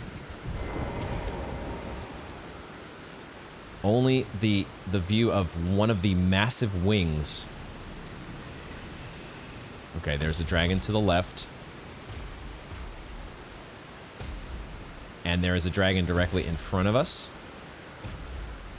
But that thing is moving! Oh my god. Oh no, don't tell me it's waking up. Is it waking up? Are you waking up? No. Oh my god, this thing is so... It is waking up. Fuck me. Actually, what is it doing? Is it waking up or is it calling all of the other dragons to its side? Oh my god. The other thing that I noticed there, of course, was the monument icon. The monument icon to symbolize, to signal the fact that there is the ability to summon some ashes. How are we gonna approach this? How do we want to approach this situation? This is something else. The frickin' Dragonbarrow. I think we just make a run for it is what we do. Making a run for it ultimately is going to maybe be the way we handle this. But I would like to spend some runes before we do that. So, what we're gonna do is we're gonna head back to Round Table Hold. The Table of Lost Grace. Here we go. We're also gonna simmer down, let our stress levels from thinking about massive dragons, let those settle down just a bit. What I need is 30k runes, if you will. I think I should have that in my, of course we have that in our inventory. We have plenty in our piggy bank. Right? So we just need just 30k, that's all we need. Just pop a bunch of runes. Don't think too hard about it, just pop a whole bunch. We're getting up to 55. 55 is what we're aiming for.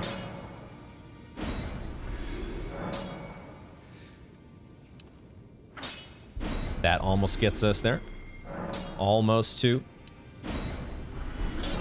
55k. That was quite a bit of runes. that was actually I'm not sure that I have as much in the piggy bank as I thought I did, but either way, it's fine. We're leveling up. We are gonna put another point into... Yo, what? Excuse me? Why does it say right armament going from 330 to 495? Oh. Oh, of course. Of course! This screen this screen is not taking into account my Radagon's Scar Seal. Of course. Which is what is naturally letting us wield, one-handed wield the Scale Sword.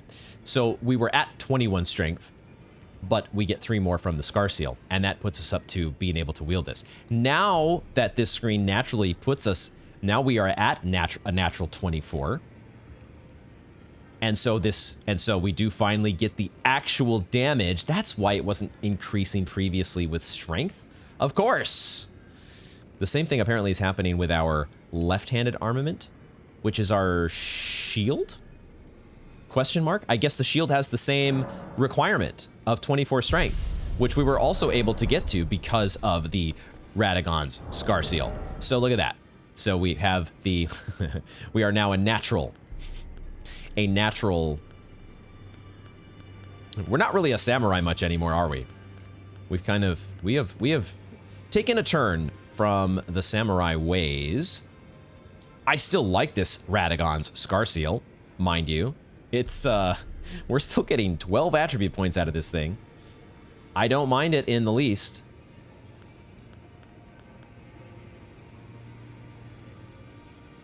So, potentially here with the Great Jar's arsenal, there's the...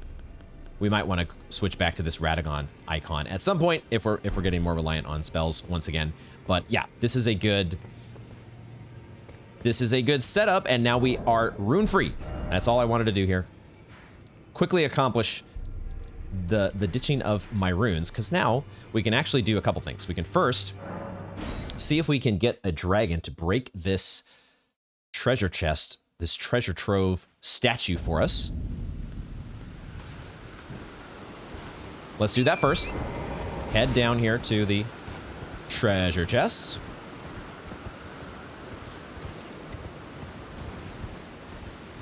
And I think, because that was the thing that I sort of forgot to do as I was battling.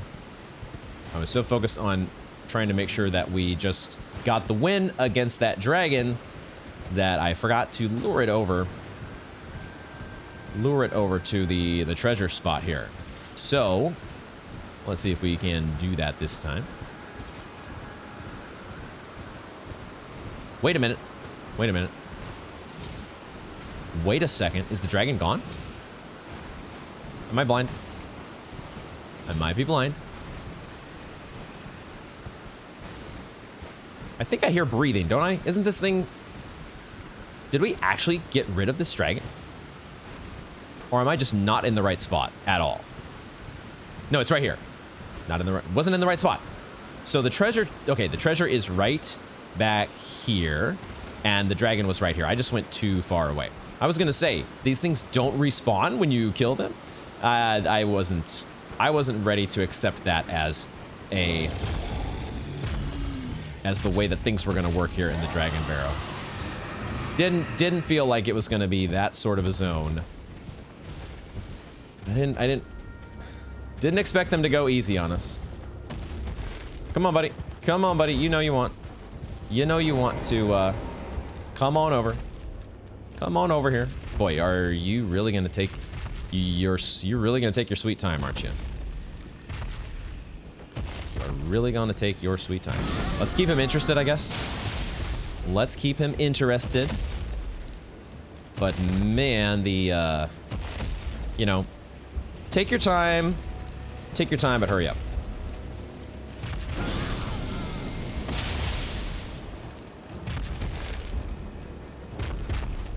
Any time that you're ready, you know. Anytime that you're ready. Yo, what? How was I not blocking that? How was I not blocking that?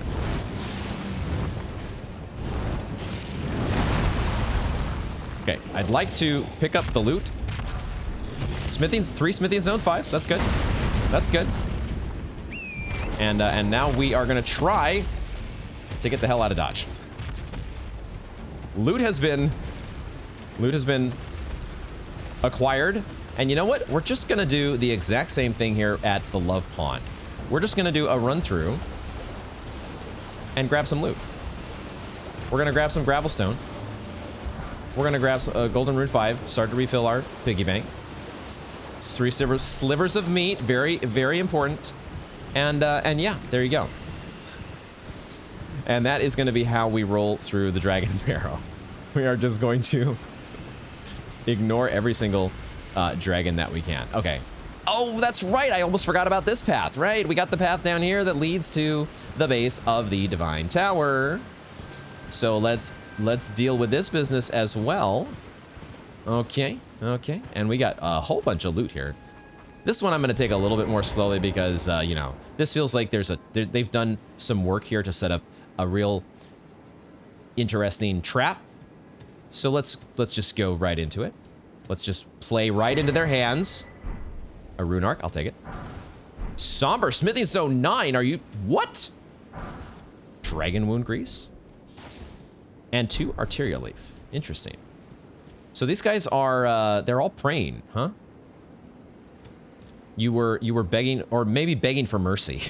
Begging for mercy at the hands of one of the dragons, and it didn't go so well for you? Who were you begging for mercy? Okay, so no trap. No, I already had my lantern on. It's just, it's still not bright enough, apparently, for my liking. I do have a torch I can switch to, right?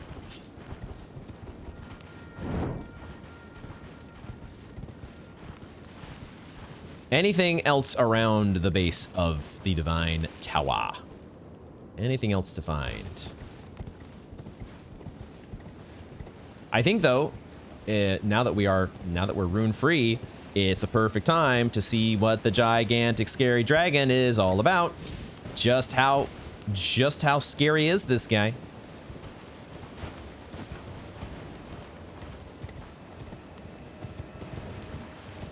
I'm trying to, it's a little hard to remember exactly how big was it the ancient dragon Lanciax? I have 2 names in my head. I remember there's Fortisax, but there's also Lanciax. And I don't remember which one was which. I want to say it was Lanciax, the one that we met in the Altus Plateau. But I feel like this dragon is so much bigger. I also can't see it right now. Why can I not? Please don't attack me. Please leave me alone. I don't think I'm going to be able to use the same torch trick against the dragons that I could against the doggos. Okay, so there is a road that leads this way. Oh. I guess the road here leads to the minor Erd tree and sort of bypasses the big dragon. But then that means we're not going to the fort. And it also means we're not fighting a big dragon. So, I want to see what this dragon fight is about. I want to get a feel for it. Let's do a little bit of dying. We have to know just how bad it's going to be.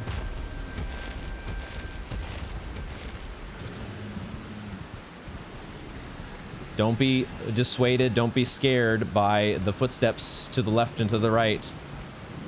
Only keep your eye on the prize and be perhaps... Oh, wait, there's dragons around you. Oh my god. Dude.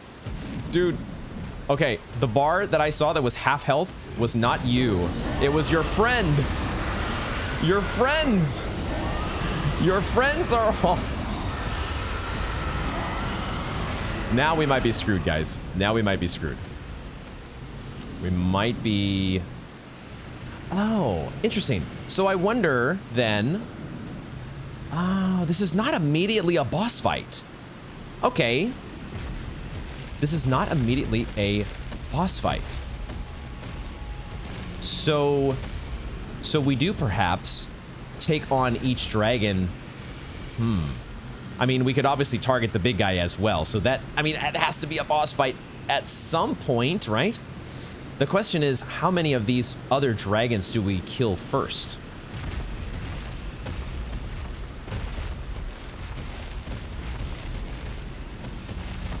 And the other part of the equation here,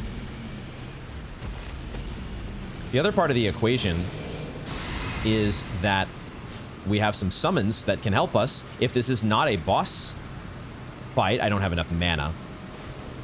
But we can summon, like, Redmane Ogre to help us out.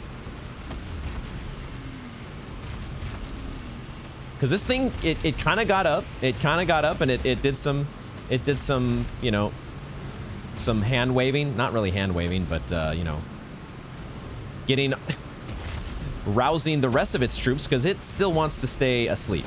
The big boy wants to keep taking a nap, while the red eyes dragons do the dirty work. Let's bring out Redmane Knight Ogre. And, oh! Redmane Knight Ogre says, let's go. No, did you just hit 2? Did you just hit 2 of them? You just hit 2 of them. Redmane Knight Ogre, that was... Her arrow goes through... Oh my god, she hit the big dragon as well. Her arrow, this gravity arrow, like, hits multiple targets. Okay, just checking the side again here to make sure that we're not getting flanked. But, you're not supposed to take on 2 of them at the same time. Oh my goodness.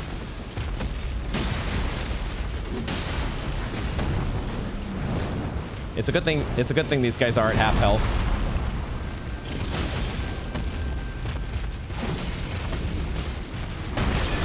Ow. Apparently I was blocking that one. That was slightly unexpected.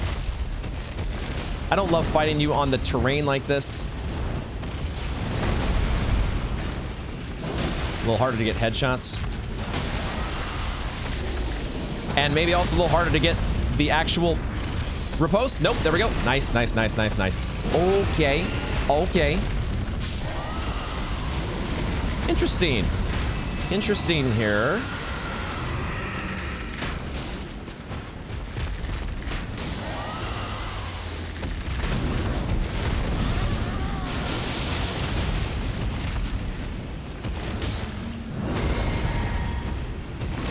I want to heal. I want to heal Ogre. Oh no, the big boy's waking up. No, go back to sleep.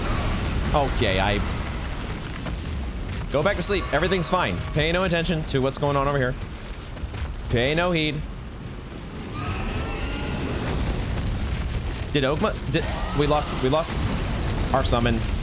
We lost our summon. Either she died, or I went out of the battlefield. I don't know exactly which of those is true. But my friend is gone. That does so much stamina damage. All right, stamina.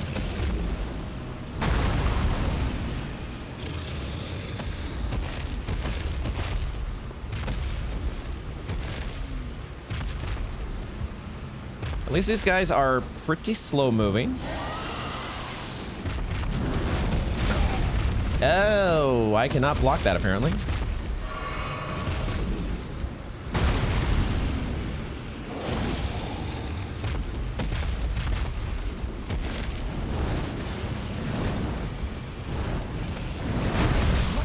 What?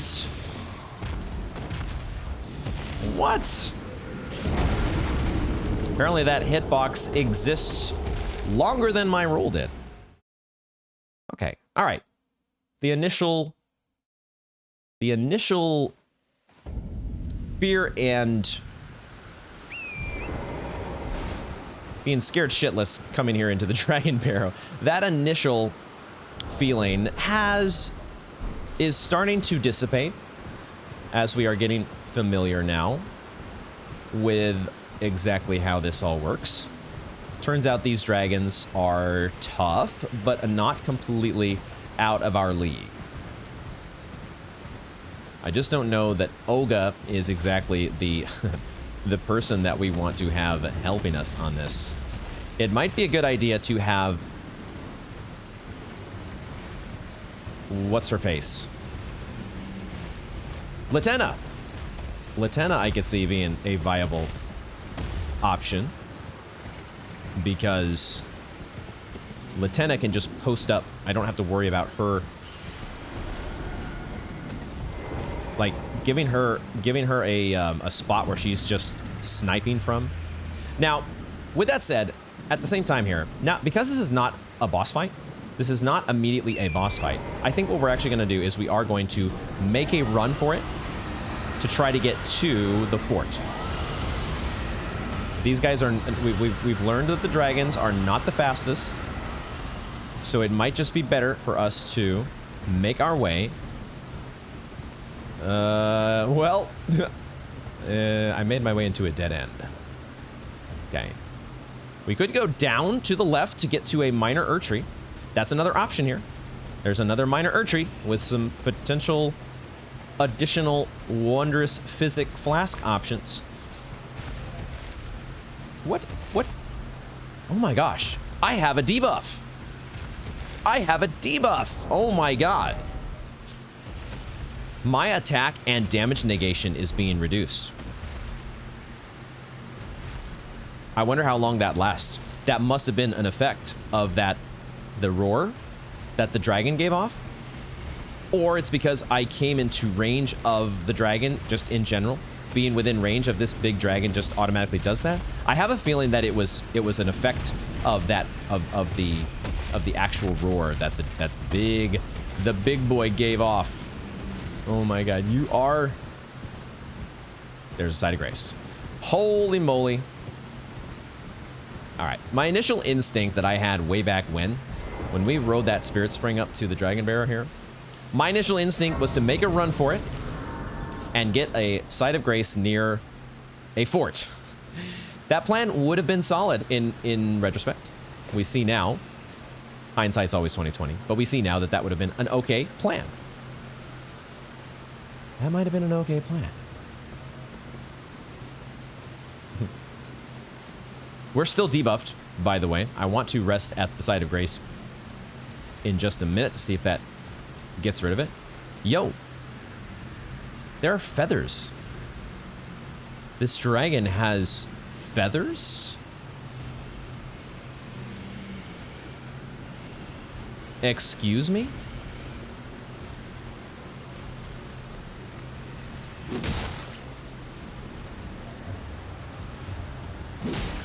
Huh, that does do some damage. It does very, very, very little damage, but he didn't react to it.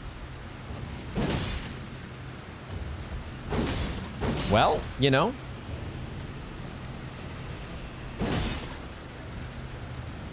This health bar is absolutely massive. I'm just realizing that if we string together 2 charge attacks, is that just 2 strong attacks in general if I swing them?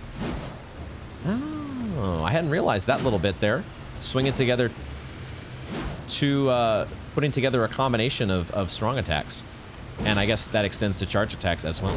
You get like an extra little spin to win.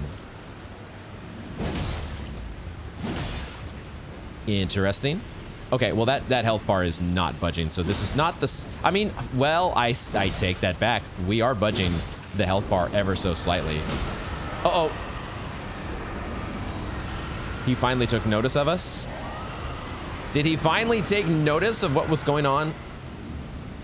It started to sting, the tail, finally.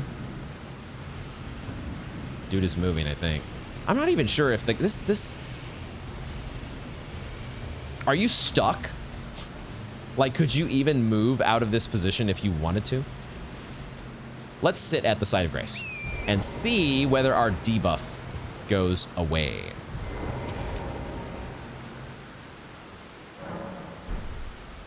The debuff does go away. And then as soon as we... Let's see when we trigger another roar. I think it's just as soon as we get into range, he sort of rears up and the roar commences.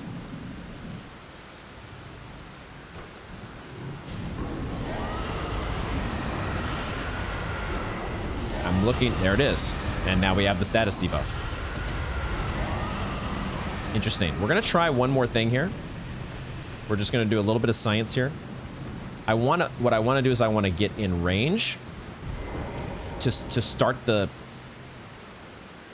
get the dragon to kind of start his roar animation get that train rolling, but then try to get away. And I want to see if there's a range, like can we go stand on the stairs of the fort or something, where we're out of range of this debuff. Or does he stops roaring? Nope, there's the roar. But it still affects us. That roar has a massive range, or yeah, maybe just has a massive range. So like if you are in hearing, you're within shouting distance or roaring distance, you get that debuff. Fascinating. So, can we ride on this dragon? Can we ride on your back? Certainly that's not a bad idea. Oh, it won't even let us. The game is not letting us do that. Not a thing. Not allowed. Well, I certainly want to... Well, okay, here's another idea. Here is another idea that I have. Just exploring some potential cheese. We have one cheese option, right? Not the most... I don't like the idea of just sitting back here and whacking this thing's tail until it's dead. If we have other options that are more fun. Can I not walk through here? Oh, fascinating. It's not my... I was going to see if I could get up on top of this mound here. This mound of rock. But it's not letting us even walk through here. What? This is non-walkable terrain. So we cannot, like, somehow sneak up. I guess it's because the wing. I wonder why this is non-walkable terrain. What I was thinking of like snuggling up underneath its wing and just like sniping away at the head. Well, this is definitely much more of an annoying situation when you have to deal with a debuff to your damage negation and as well as your damage. Both of those are a bit, and it seems to last for quite some time. So that is not a lot of fun. So what do we do instead? Or do we commit to taking on this challenge and one by one whittling down these red-eyed dragons to then eventually face the big dragon of them all? Or we explore Fort Ferrith, where we know from intel given to us a long time ago, we know there is another half of a Dectus medallion. Or so it is said. We have that as an option. We also have, I guess, maybe a little bit more to explore to the... Let's just go out here to around the perimeter of the fort, because another potential thing that we are looking for in the Dragonbarrow is another painter's location. I think I see a Mikola's Lily. There is supposed to be around here somewhere somewhere where we have a view of the runes, the dunes, the runes in the dunes. We didn't check out our Somber Smithing Stone 9. Does it have any new? Looks like the text is all pretty much the same there, except I think it says Ancient Smithing Stone, Drained of Color, which is slightly different than the large polar smithing stones. Yeah. With however many hundreds and hundreds of hours of Elden Ring are going to be documented on this channel, there's bound to be some misspeaks. It's just going to happen. And you roll with them, you have fun with them. Part of a Let's Play. We want to find this location to be able to see this vista. I think, though, we have to be a little bit more... We might be close. It's possible that we are in the vicinity. Whoa, what? It's an enemy. It's an enemy. it's a bat lady. I didn't immediately recognize her because of the headpiece. It seemed a little different. But I think we have actually seen this type of bat lady before. Okay. I'm noticing that there is a Mikola's Lily nearby. I feel like there was also, behind Redmane Castle, we also had a bat lady in a graveyard. And there were some Mikola's Lilies there as well. Are they somehow connected to Mikola? What do I want to do here?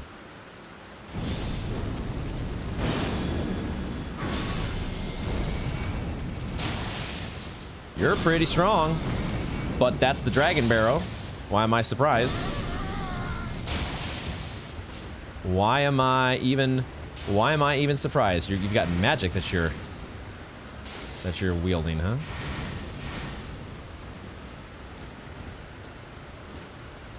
Magic tricks.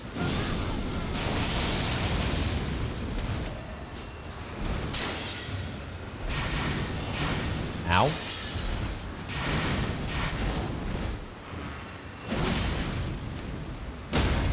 Nice. Actually didn't get us much of anything. Although you kind of stay stun locked. So I guess it did get us something. I was just thinking it didn't get us a riposte because you end up flailing on the ground rather than giving us a riposte opportunity. But that's all right. I'm not sure why I'm doing my trickle heal here, other than I just love trickle heals that much. But we're going to be heading back to a site of grace pretty shortly, I think. You were hanging out there too, huh?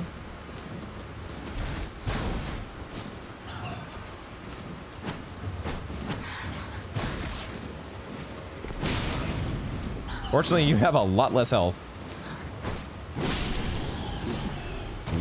Okay, so you apparently didn't you know, when they handed out the free Dragonbarrow buffs to make sure that the enemies here were much stronger, you missed out on that. I'm okay with this. This doesn't seem to be where the painter is located. Could it be that the painter... Oh, the painter might be over there. Yeah, I think that's what's going on here. The painter is further over in this direction. Okay. And we see a Aridus's Rise or Converted Fringe Tower type of structure over there in the distance. And maybe that would be worth making a beeline for. We got the Minor Erd Tree. We got so many options. So many interesting things to check out.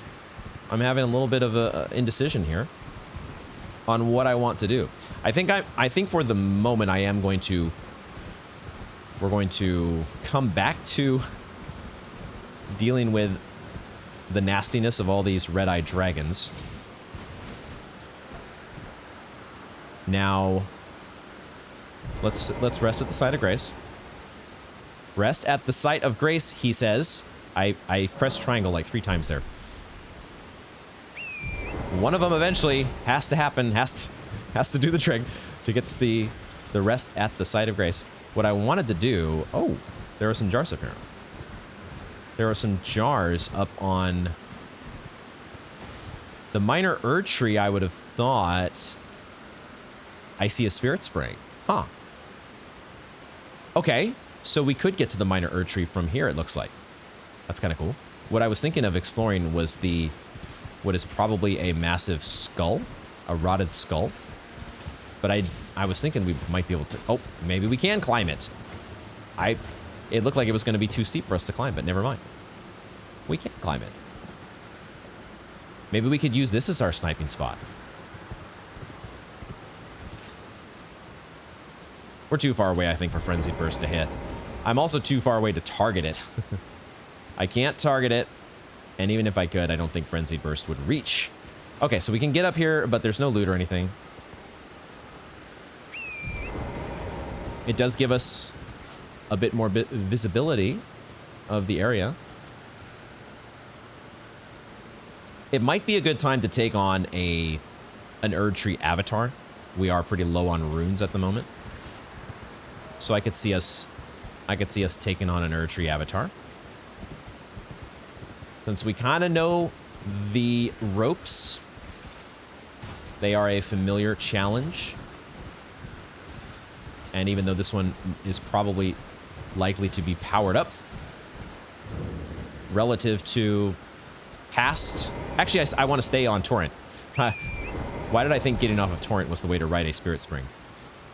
Let's see if we can find the Avatar first, assuming that there is one. There may not be an Avatar at every single minor Erdtree. We know that the first one that we theoretically would get to in the Mistwood, that did not have an Avatar. So it's not a requirement.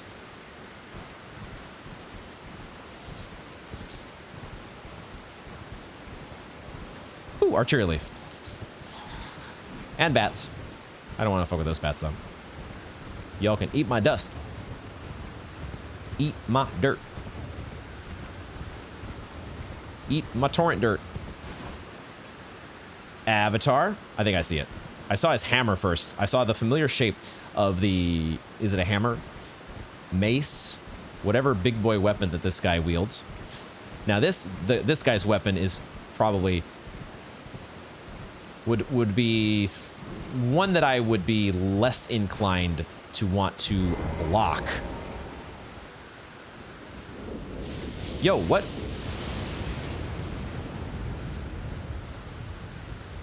Is this a Fulgur Bloom lightning situation that just happened and I missed?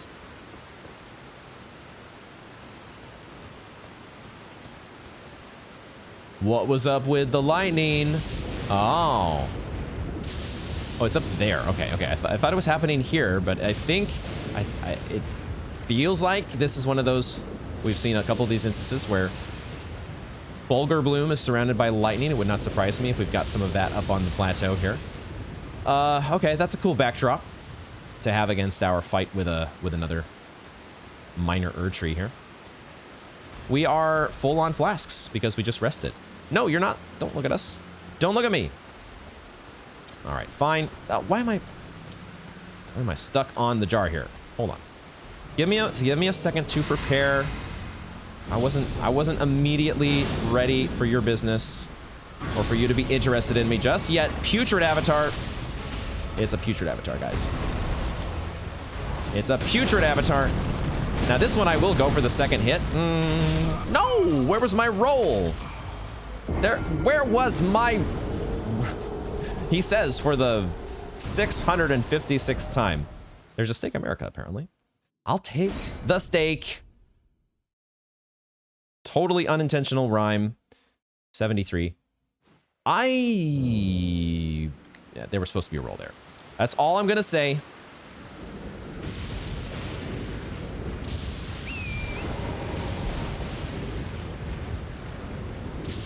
I forgot I should drink my flask of Wondrous Physic. Flame of the Fell God actually would be pretty good against this guy, would it? Wouldn't it? Wouldn't Flame of the Fell God be pretty good?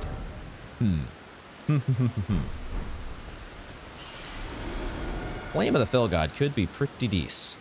Let's not worry about Blessing Spoon. If you killed us that quickly, something tells me that ain't gonna be the determining factor.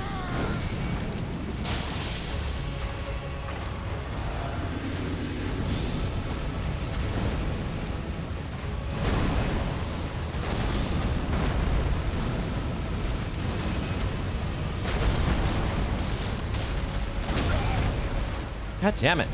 Nope, I drank the wrong flask. Actually, fuck. I did drink the wrong flask. Okay, we're doing fine damage against this guy. We just need to not be silly dinguses. Don't be silly dinguses. Do I even care about these 6K runes? Do I really care about these? We can get these back so quickly. I just want to get into things here, you know?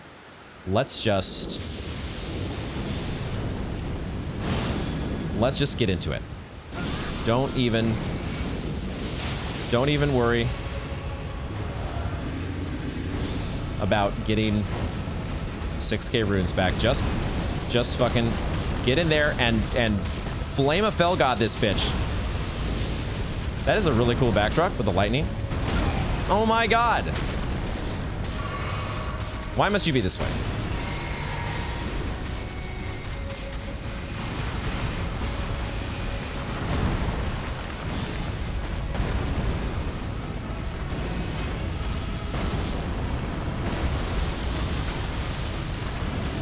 The putrid rot, oh my god.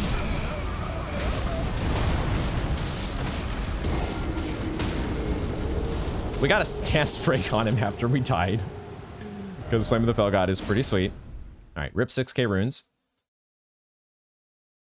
The stupid Scarlet Rot.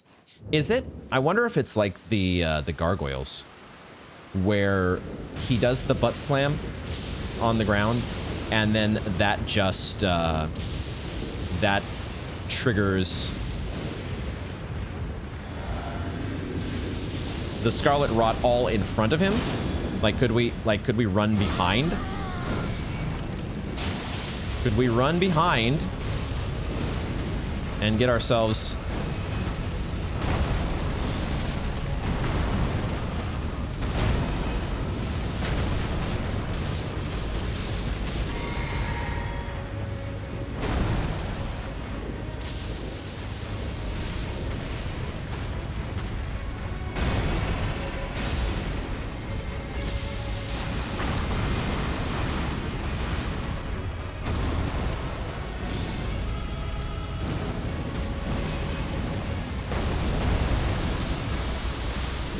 I think that is the case. I think it actually does appear in a wide arc in front of him.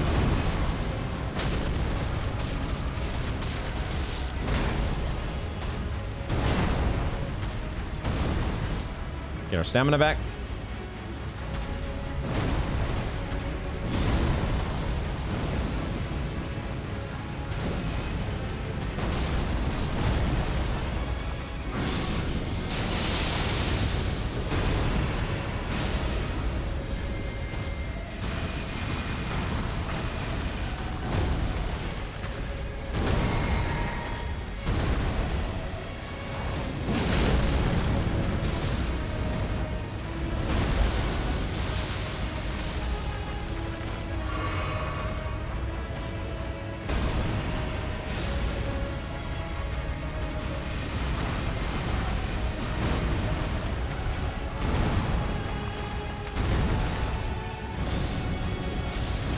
He only has like a sliver of health left.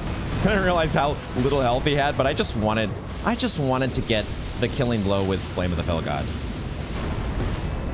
I just wanted the style points, you know? What the fuck?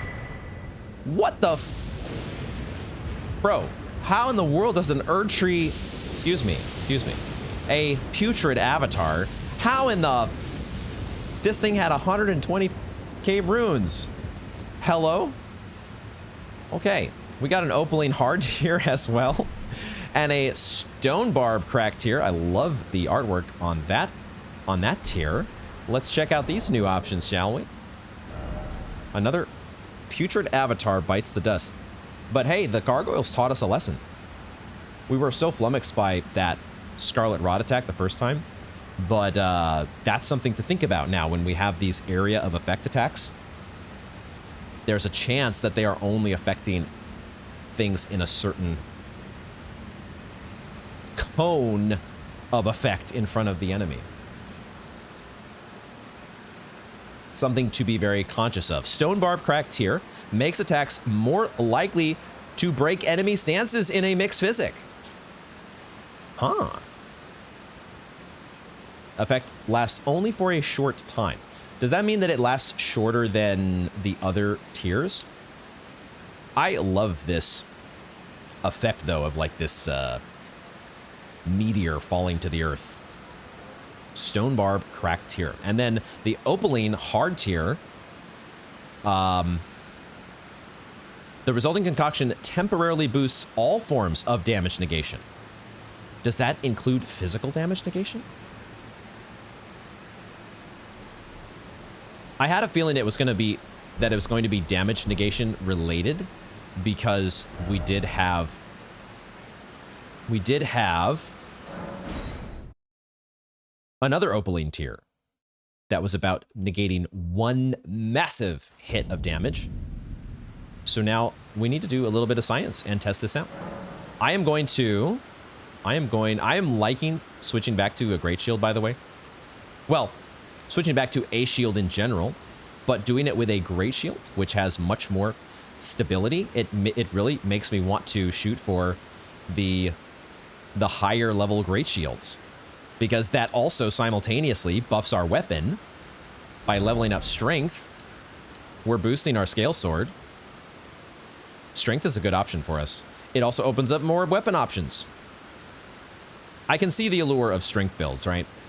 Strengths, I don't know if strength builds are the most popular builds or if they are the go-to builds that most people are recommended if they're a beginner, but I can see why that might be the case, because they just kind of, you know, they open up lots and lots of really strong options.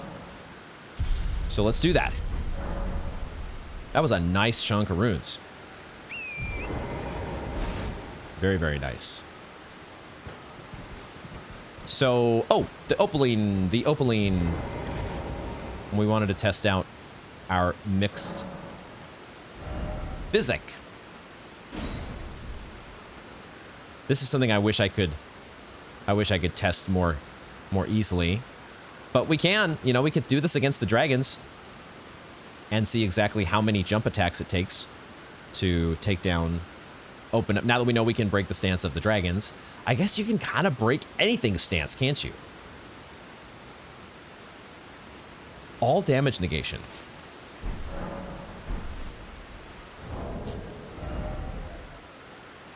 Sitting in the 20s for physical negation. We are in, wow, oh my god.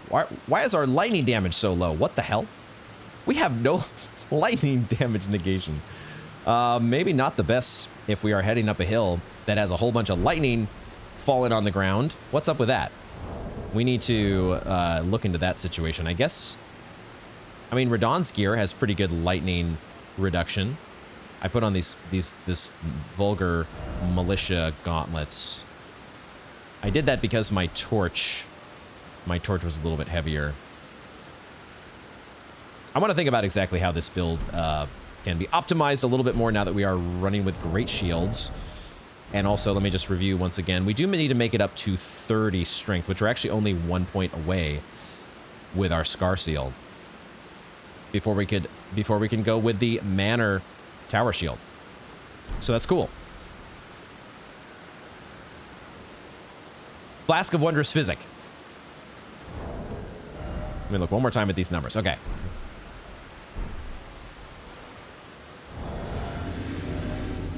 That's a pretty big boost. It looks like it boosts everything by about 15. Not bad.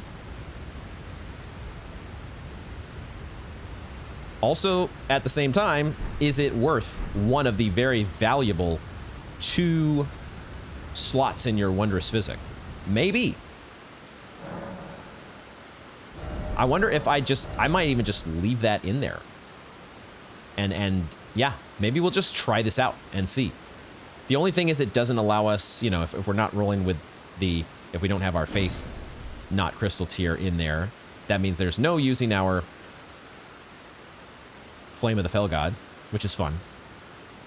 But let's try this out. Let's keep that in there and keep that as an option for the moment. It is also reassuring that while everything here in the Dragonbarrow, basically everything here in the Dragonbarrow has been scaled up in difficulty, that it's, I think, the toughest area so far that we faced. That while that may be the case, we are also, everything drops an ass ton of runes.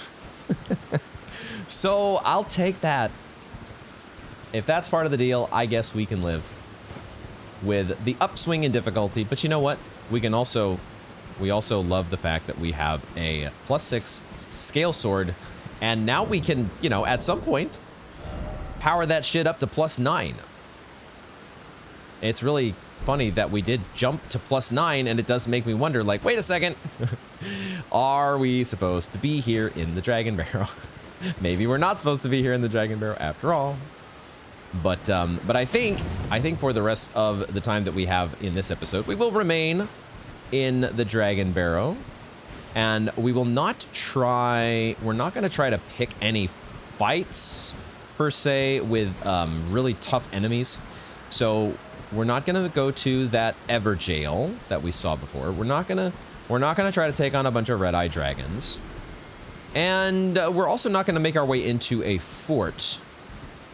I don't know. The fort might not be stacked with that. Forts are really not usually that big, are they? We'll see. We might go back to the fort. We'll see. But what I was thinking I might do, I guess we'll pick up our 0 runes here, since we are right in the area. What we will do, I guess, is we'll find out exactly how not resistant to lightning we are as we make our way to...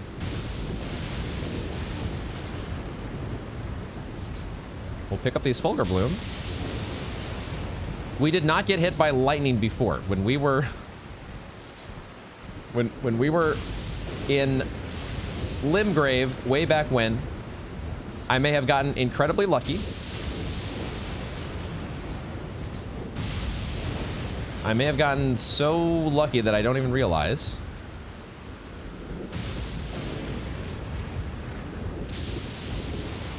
But also, so far, we have not been hit by lightning. Knock on wood, big time. What I was thinking, with the time that we do have remaining today, I was thinking we would make our way toward another rise. What I presume to be another rise. There also apparently is a graveyard with some runes in it. I presume those to be runes. Every time that we have gone to one of these graveyards before, it has held a rune in it. There's also... I'm going to quickly check on top of this dragon corpse and take a look at this bridge. There's another dragon on this bridge. Not as intimidating all of a sudden, though, now that we have finally taken on some of the dragons here. So this may not classify as like an insanely tough enemy. If we wanted to continue along this road, which now we are not very far from our buddy Garank and the rest of the Dragonbarrow. Oh, interesting. Wait, this bridge... Wait a second here. This bridge... So we've got the bridge on the higher level that's guarded by a dragon, but there's also this bridge on the lower level, which maybe we can just get to because we can fall down this cliff. Maybe. There's a site of grace down there, which I'd love to get. I don't know if I can fall directly right here. Right here might be a death. But can I find a spot with we're a little bit closer to? Like, could I fall on this branch and then to another branch below it? I feel like there's got to be some spots here that get us down to the bottom. This rise, one way or the other, does have its entrance blocked. I guess let's get the runes in the graveyard. We can take care of that business first. We'll find out if we're going to be ambushed here in the process. We'll learn very shortly if the Dragonbarrow has an ambush for us. So far, the Dragonbarrow is actually not... The threats that are in the Dragonbarrow have not really concealed themselves in some... Ah, here's a Spirit Spring. They have not concealed themselves in a super tricky way. I hear a deer. The Dragonbarrow has been much more in your face. Here's the challenge. Here's the tough enemy. Now deal with it. We're not gonna hide the ball or anything like that. It's just, can you deal with the nonsense? Okay, I wanted to ride that Spirit Spring to see exactly how high it would take us, how much of a scenic view we could get in the process. Did we like fall on the branch of the tree?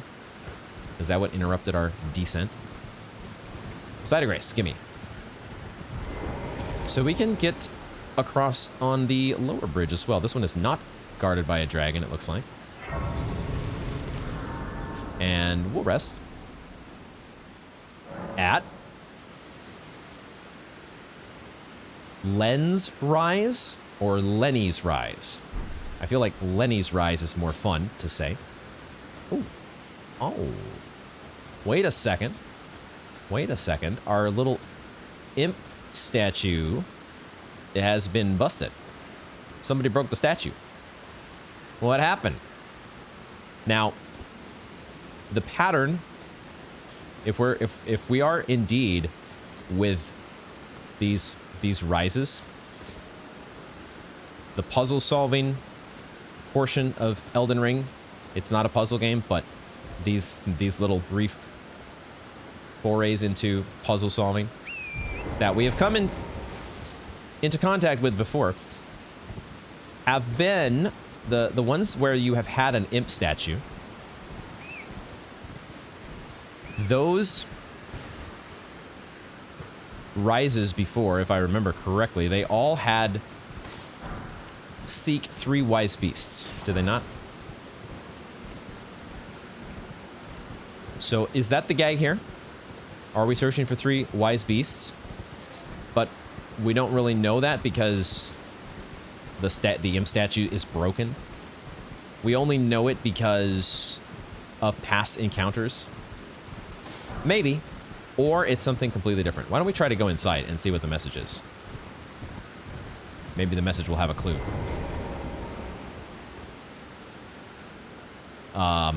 There's no... it's just blocked.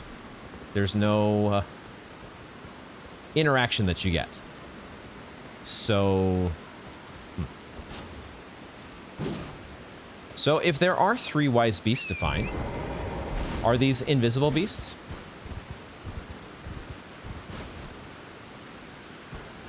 And if they're invisible beasts, where would we find them?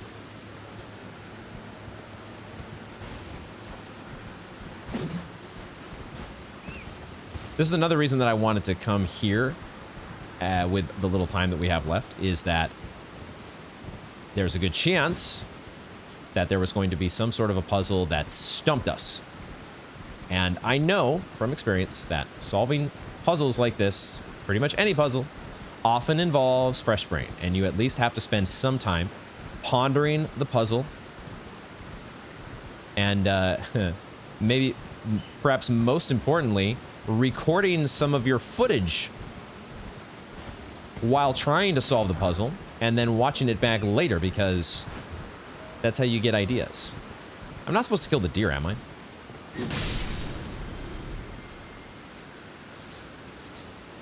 Are they just deer, or are they somehow connected to the rise?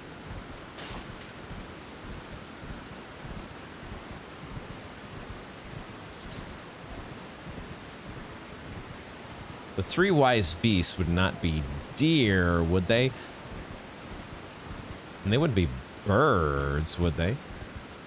Surely not. Oh, wait a second. Are we...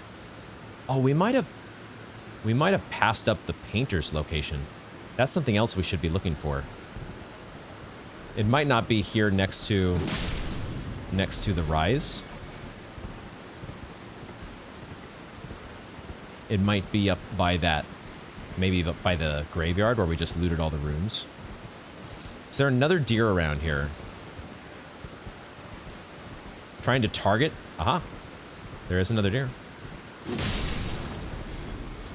Something tells me it wouldn't be about 3 deer, just 3 random deer roaming around. That wouldn't be what opens the rise, would it? At the same time, what the hell does?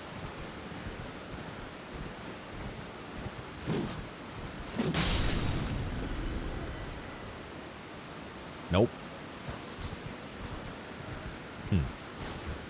So there's no clue, no overt clue, that is. This, perhaps there is a contextual clue, like the imps. Although, if that is the case, I'm not seeing 3 wise beasts anywhere. Not even invisible. Well, if they're invisible, they'd be a little tough to see. But I'm not seeing any, like, clues that would point us toward invisible beasts. You know? I guess I haven't been super intently looking up. Oh, could we ride the Spirit Spring into here? Maybe that's as simple as maybe it's as simple as riding the Spirit Spring into the balcony or onto the balcony. I think that's all it is. Just get up onto the balcony. Use your knowledge that balconies exist. Yee! Oh my god! I don't know if we can turn this around, boys. I don't know if there's a way. Oh, look at that! Torrent is capable of doing... I didn't even realize this. Why does Torrent feel like oily? Is this the lighting in the zone? Or I feel like I have kind of some sort of an oily sheen around me, and those deer kind of felt like it as well. Okay. Either way, we learned in the process there, we learned that Torrent is capable of doing a 180 double jump. Did I know that? Oh my god. Oh, what the fuck? Oh shit. No. Why do you have to be this way? Hold on. Let me get this going here. Flame of Frenzy, grant me strength.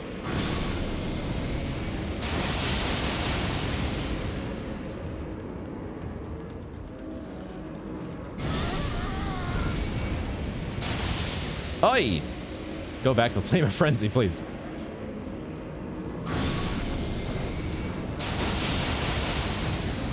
Or maybe Scale Sword is just the best way to go. Maybe. Just wait until the fog clears and just go back to your... When the fog is there, drink, reapply your Flame Grant Me Strength, and then get back in there with Magma Guillotine. I don't think I hit him. I don't think I got the first hit on him. That fog is actually not hitting me, is it? All right.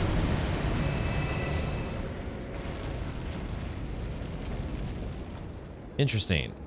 Interesting. Just the mass of stone crowns here and some almost volcanic rock type of glintstone. It's like glintstone that has been severely severely burned or crystallized in a dragon ash way. So, okay, but otherwise no loot here. But Lenne's Rise.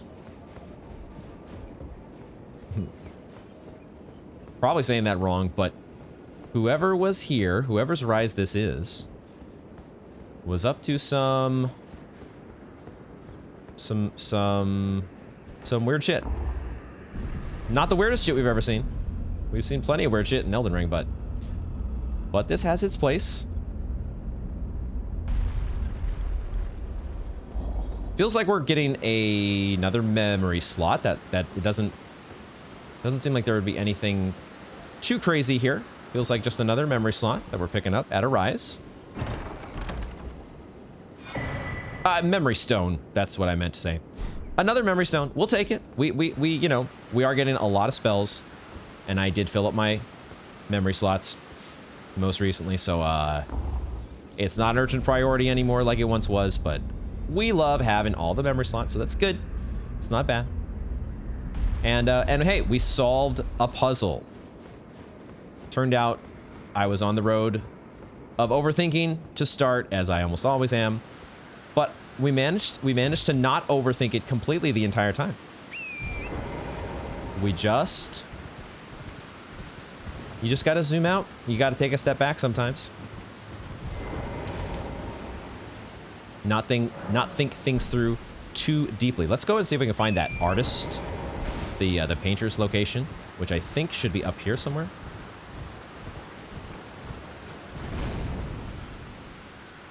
That's my guess, at least. Somewhere along this cliff face should be a painter. And maybe some four-toed foulfoot as well. Maybe. Yeah, it's going to be around here somewhere.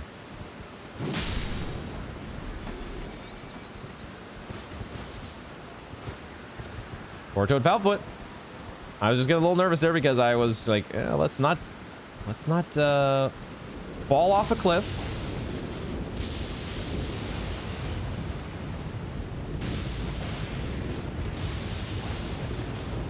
Don't go falling off a cliff.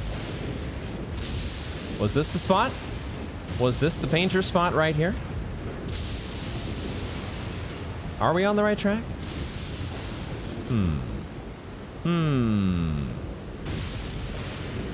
Or did I not look closely enough when I was down, when I was at the rise? Let's look at this painter's... Let's look at this painting one more time.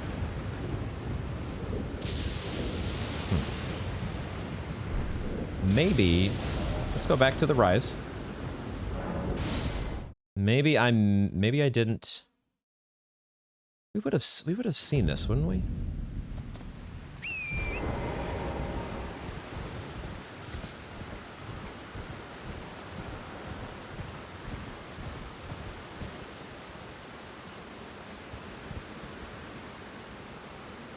This is, oh, wait a second. There's a spot down here.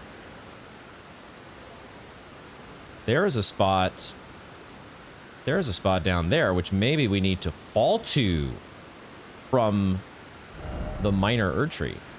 So let's go back to the fort, and we'll take the Spirit Spring down to the Erdtree.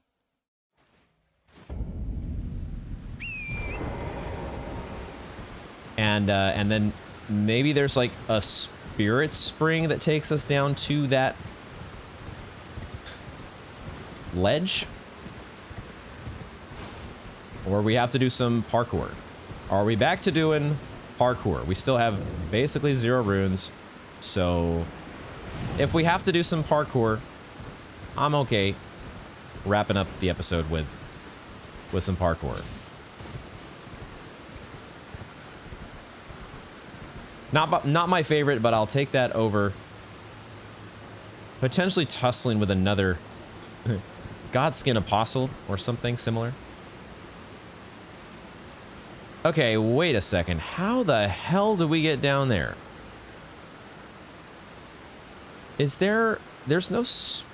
Okay, I mean, first of all, just... I did make note of the Guardian Golem that's down there that is kind of glowing. I did see you.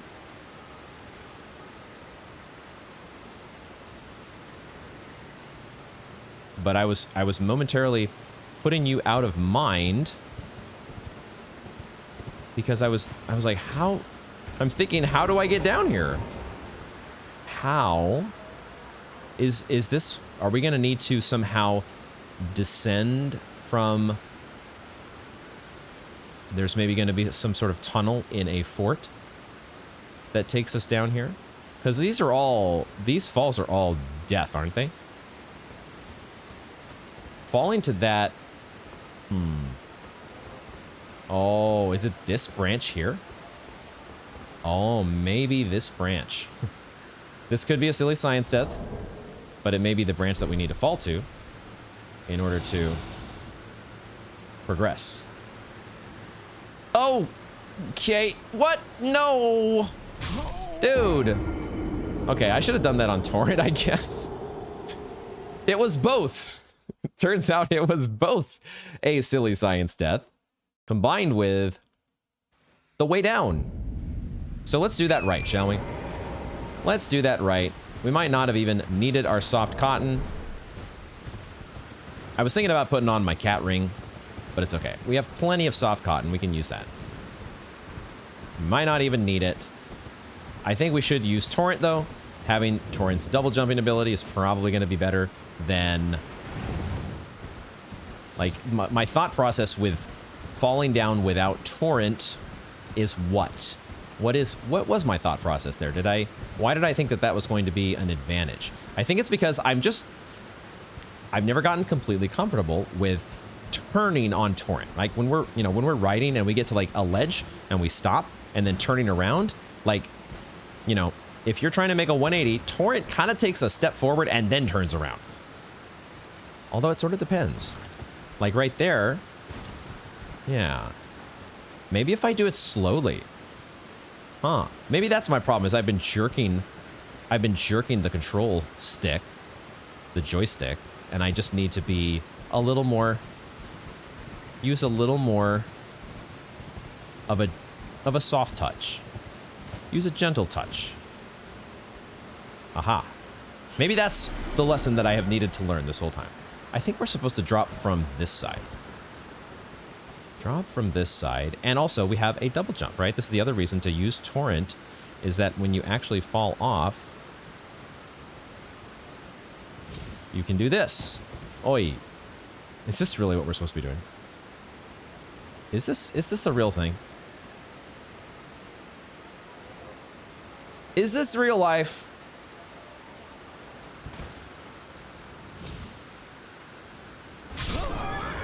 See that? See, that might have been a spot where I was not supposed to be on torrent. Maybe I didn't need to jump. Maybe I didn't need to jump. I just fall off there. This feels so sketch. This is so fucking sketchy, but it does feel like it's doable. And so we are going to try and do it. We're up against the clock here. But this is potentially the perfect way to cap off our day with Elden Ring.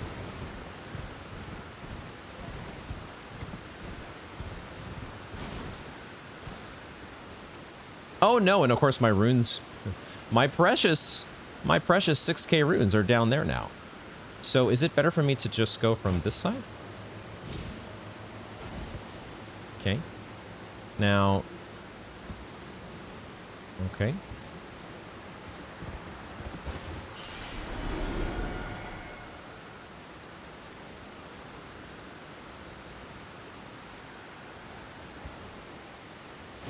Okay.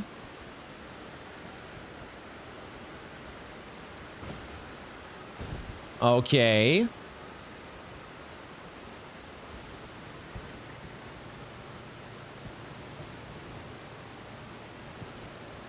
What am I trying to do here? I'm trying to not run off too far to the left. I think we accomplished that mission. Now, my God. Okay.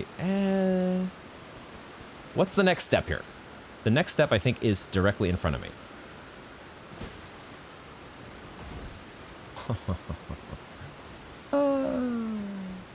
What have we gotten into, folks? What have I gotten into? Is it that tree branch? That feels like it's so far down.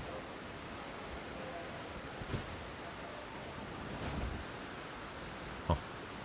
All right, I think we did it. Oh no. See, this is what I'm saying, guys. This is what I'm trying to tell you with fall distance in Elden Ring. Trying. I think you guys know. Well, you don't know exactly what's in my head, but you know my inability. I think that just reinforced the point there. My inability to really tell what's a safe fall and what isn't. You need to use more rainbow stones. More prism stones were needed.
Okay.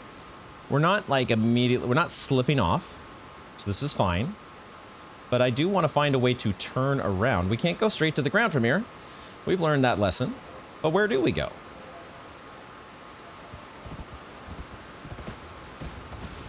Okay.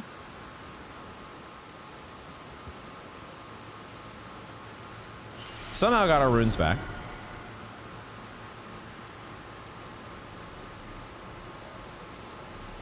All right. All right. Please now be close enough to the dang ground. Holy fucking shit. Okay, Torrent, thank you. Appreciate the help.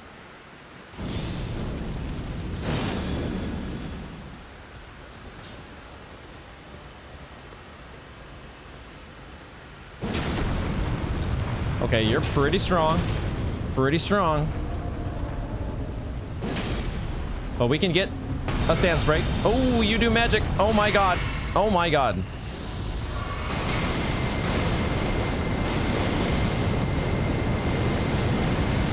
That guy was much stronger than I was expecting.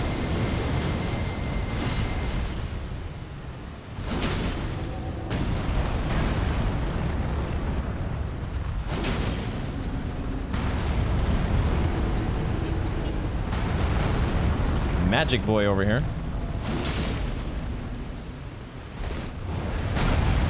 Yo, what the fuck? Okay, hold on here. Hold on a second.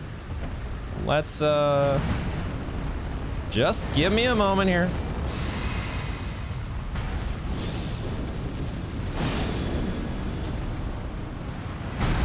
Dude. Dude, we need some magic resistance is what we need. This guy has so much fucking health.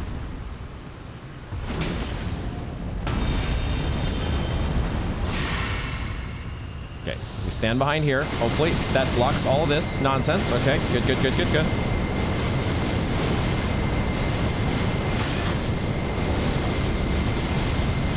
What the fuck?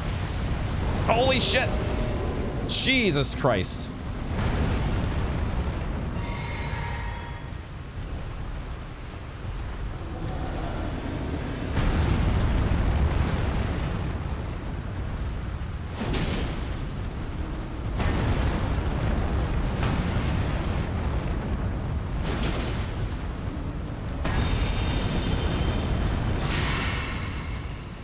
I did not get my jump attack. I did not get my fucking... Yo, the guy can throw rocks as well. He can just fucking throw rocks at us. That's cool. That's a cool trick. Let's get this item. Hey, Runar, cool.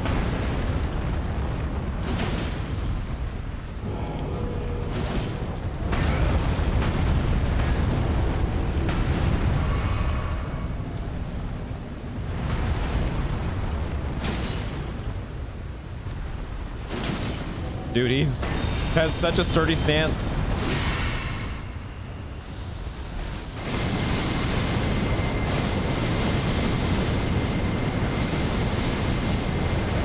And such a long reach as well. Fuck me. Oh, no, no, no, no, no. No, no, no, no, no.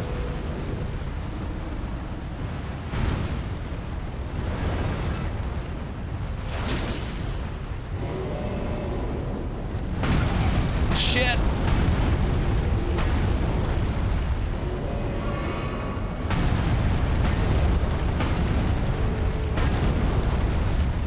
What was that I said about not wanting a tough enemy? Not wanting a tough enemy. I see the painter. Hold on, hold on. Can we get the painter? Get the painter and his item.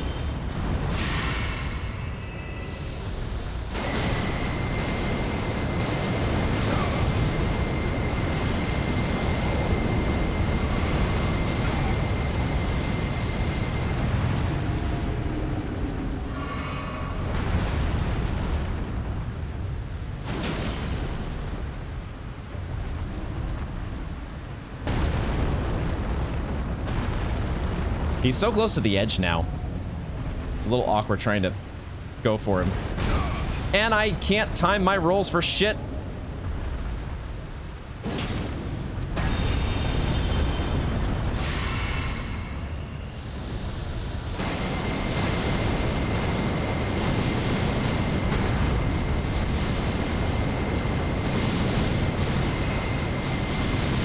Nope. Why did I go for flame? Grant me strength when I knew he was going to be attacking again. Okay. All right. We got the items that we came for. That's the most important thing. My God, why was that guy so tough? None of the other guardian golems have been even close to that tough before. Like, we could get a stance break on them usually. Why is that guy got to be a freaking headache and a half? Because it's the Dragonbarrow. That's why. Okay, we got a rune arc. We got a, I guess, apparently our first golden rune aid. Is that true? Apparently that's a true story. So, cool. And we picked up Ash of War, Rain of Arrows. Is this another one for a bow? Rain of Arrows, archery skill performed from a low stance. Ready the bow, then fire a burst of arrows into the sky to shower the enemy with projectiles. Yo, we get to do this move? We have the Redmane move.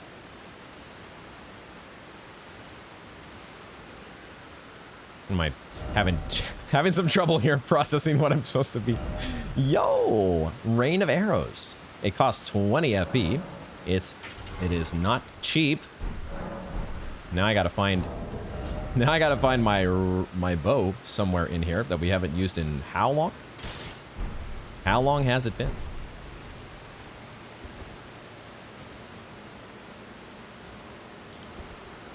And we do Rain of Arrows. So we go down in the stance, and then we do... Wait, what? Is this because we're not targeting anybody? I was expecting it to, like, go in a line in front of us. Murder all the enemies in a row in front of us, but I guess we're not targeting anybody, so it just... We get the cool gravity lighting up the sky, and then, you know, it's falling all around us. I think it would work if we actually had an enemy to target. Which why don't we find an enemy to target, an enemy that's not going to, an enemy that I'm not going to regret tussling with ever so briefly, which I think we can do here at the Celia Understair. There are some marionettes or avionettes in the vicinity that we can try this out on, right? Try this out on you. Oh, shit. Okay. Damn it. Yeah, you do have to have them targeted. You do have to have them targeted because that's how that works. Oh, and it doesn't follow them. That's unfortunate. Oh, shit. Now I am... Okay, good thing Flame of Frenzy is awesome because my bow skills, I'm not spec'd for really getting the maximum out of a bow. And also...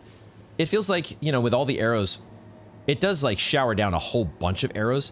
It feels like this would be better against the bigger targets that are easier to hit with a spray of arrows, as opposed to a teeny tiny little avionette. But regardless, that is where we are going to wrap up this installment of Elden Ring. What a I'm definitely at the end of a session now, and I'm a little more worn down as usual, but I'm still kind of riding the high of taking down the stupid the Godskin Apostle. That was a great victory. Really loved getting the win there. We'll go back down at some point. Well, we've made our way into the Dragonbarrow a fair bit here, and there are so many challenges that we have to attend to. We have the Celia Everjail. We have Fort Ferrith. We have a ginormous, an absolutely ginormous. This kind of deserves like a whole bunch of markers here. We need to just like cover this entire area in just death, death, death, death, death, death, death. If it wasn't clear, then we are making it clear that that area... we'll take it on, though. We will take on that challenge because I think we can... There is a systematic way that we can... Now that we know that the dragons, even the red-eyed ones, don't breathe fire. Very important knowledge. Something has happened. These... Maybe they're just dying out. But one way or the other, they don't have the flame, dear flame, that we do. They're not friends with the flame anymore, apparently. We're working our way slowly, though, to meet up with the Beast Clergyman at some point. At some point. But everything in the Dragonbarrow is a handful, but it does reward us handsomely if we're willing to give it the time. I think we did pick up the loot here, so we can actually take this marker off. And yeah, it turns out, you know, the Dragonbarrow is not massive. It's not an incredibly far-reaching zone anywhere near something like Liurnia. So our time here in the Dragonbarrow may not be too long. We'll find out exactly how mired in the challenge of the Dragonbarrow we are. I'm looking forward to getting another piece to our Dectus medallion and actually taking a ride on the Grand Lift at some point. That prospect felt so far off, and it was pretty far off, because it's been a very long time since we got that first half of the medallion. But pressing forward into the Altus Plateau and other areas is something that got a little ways still to go. We got some business to attend to in the Dragonbarrow, and we will do that next time. Thank you all very much for joining me, and I hope to see you in the next one.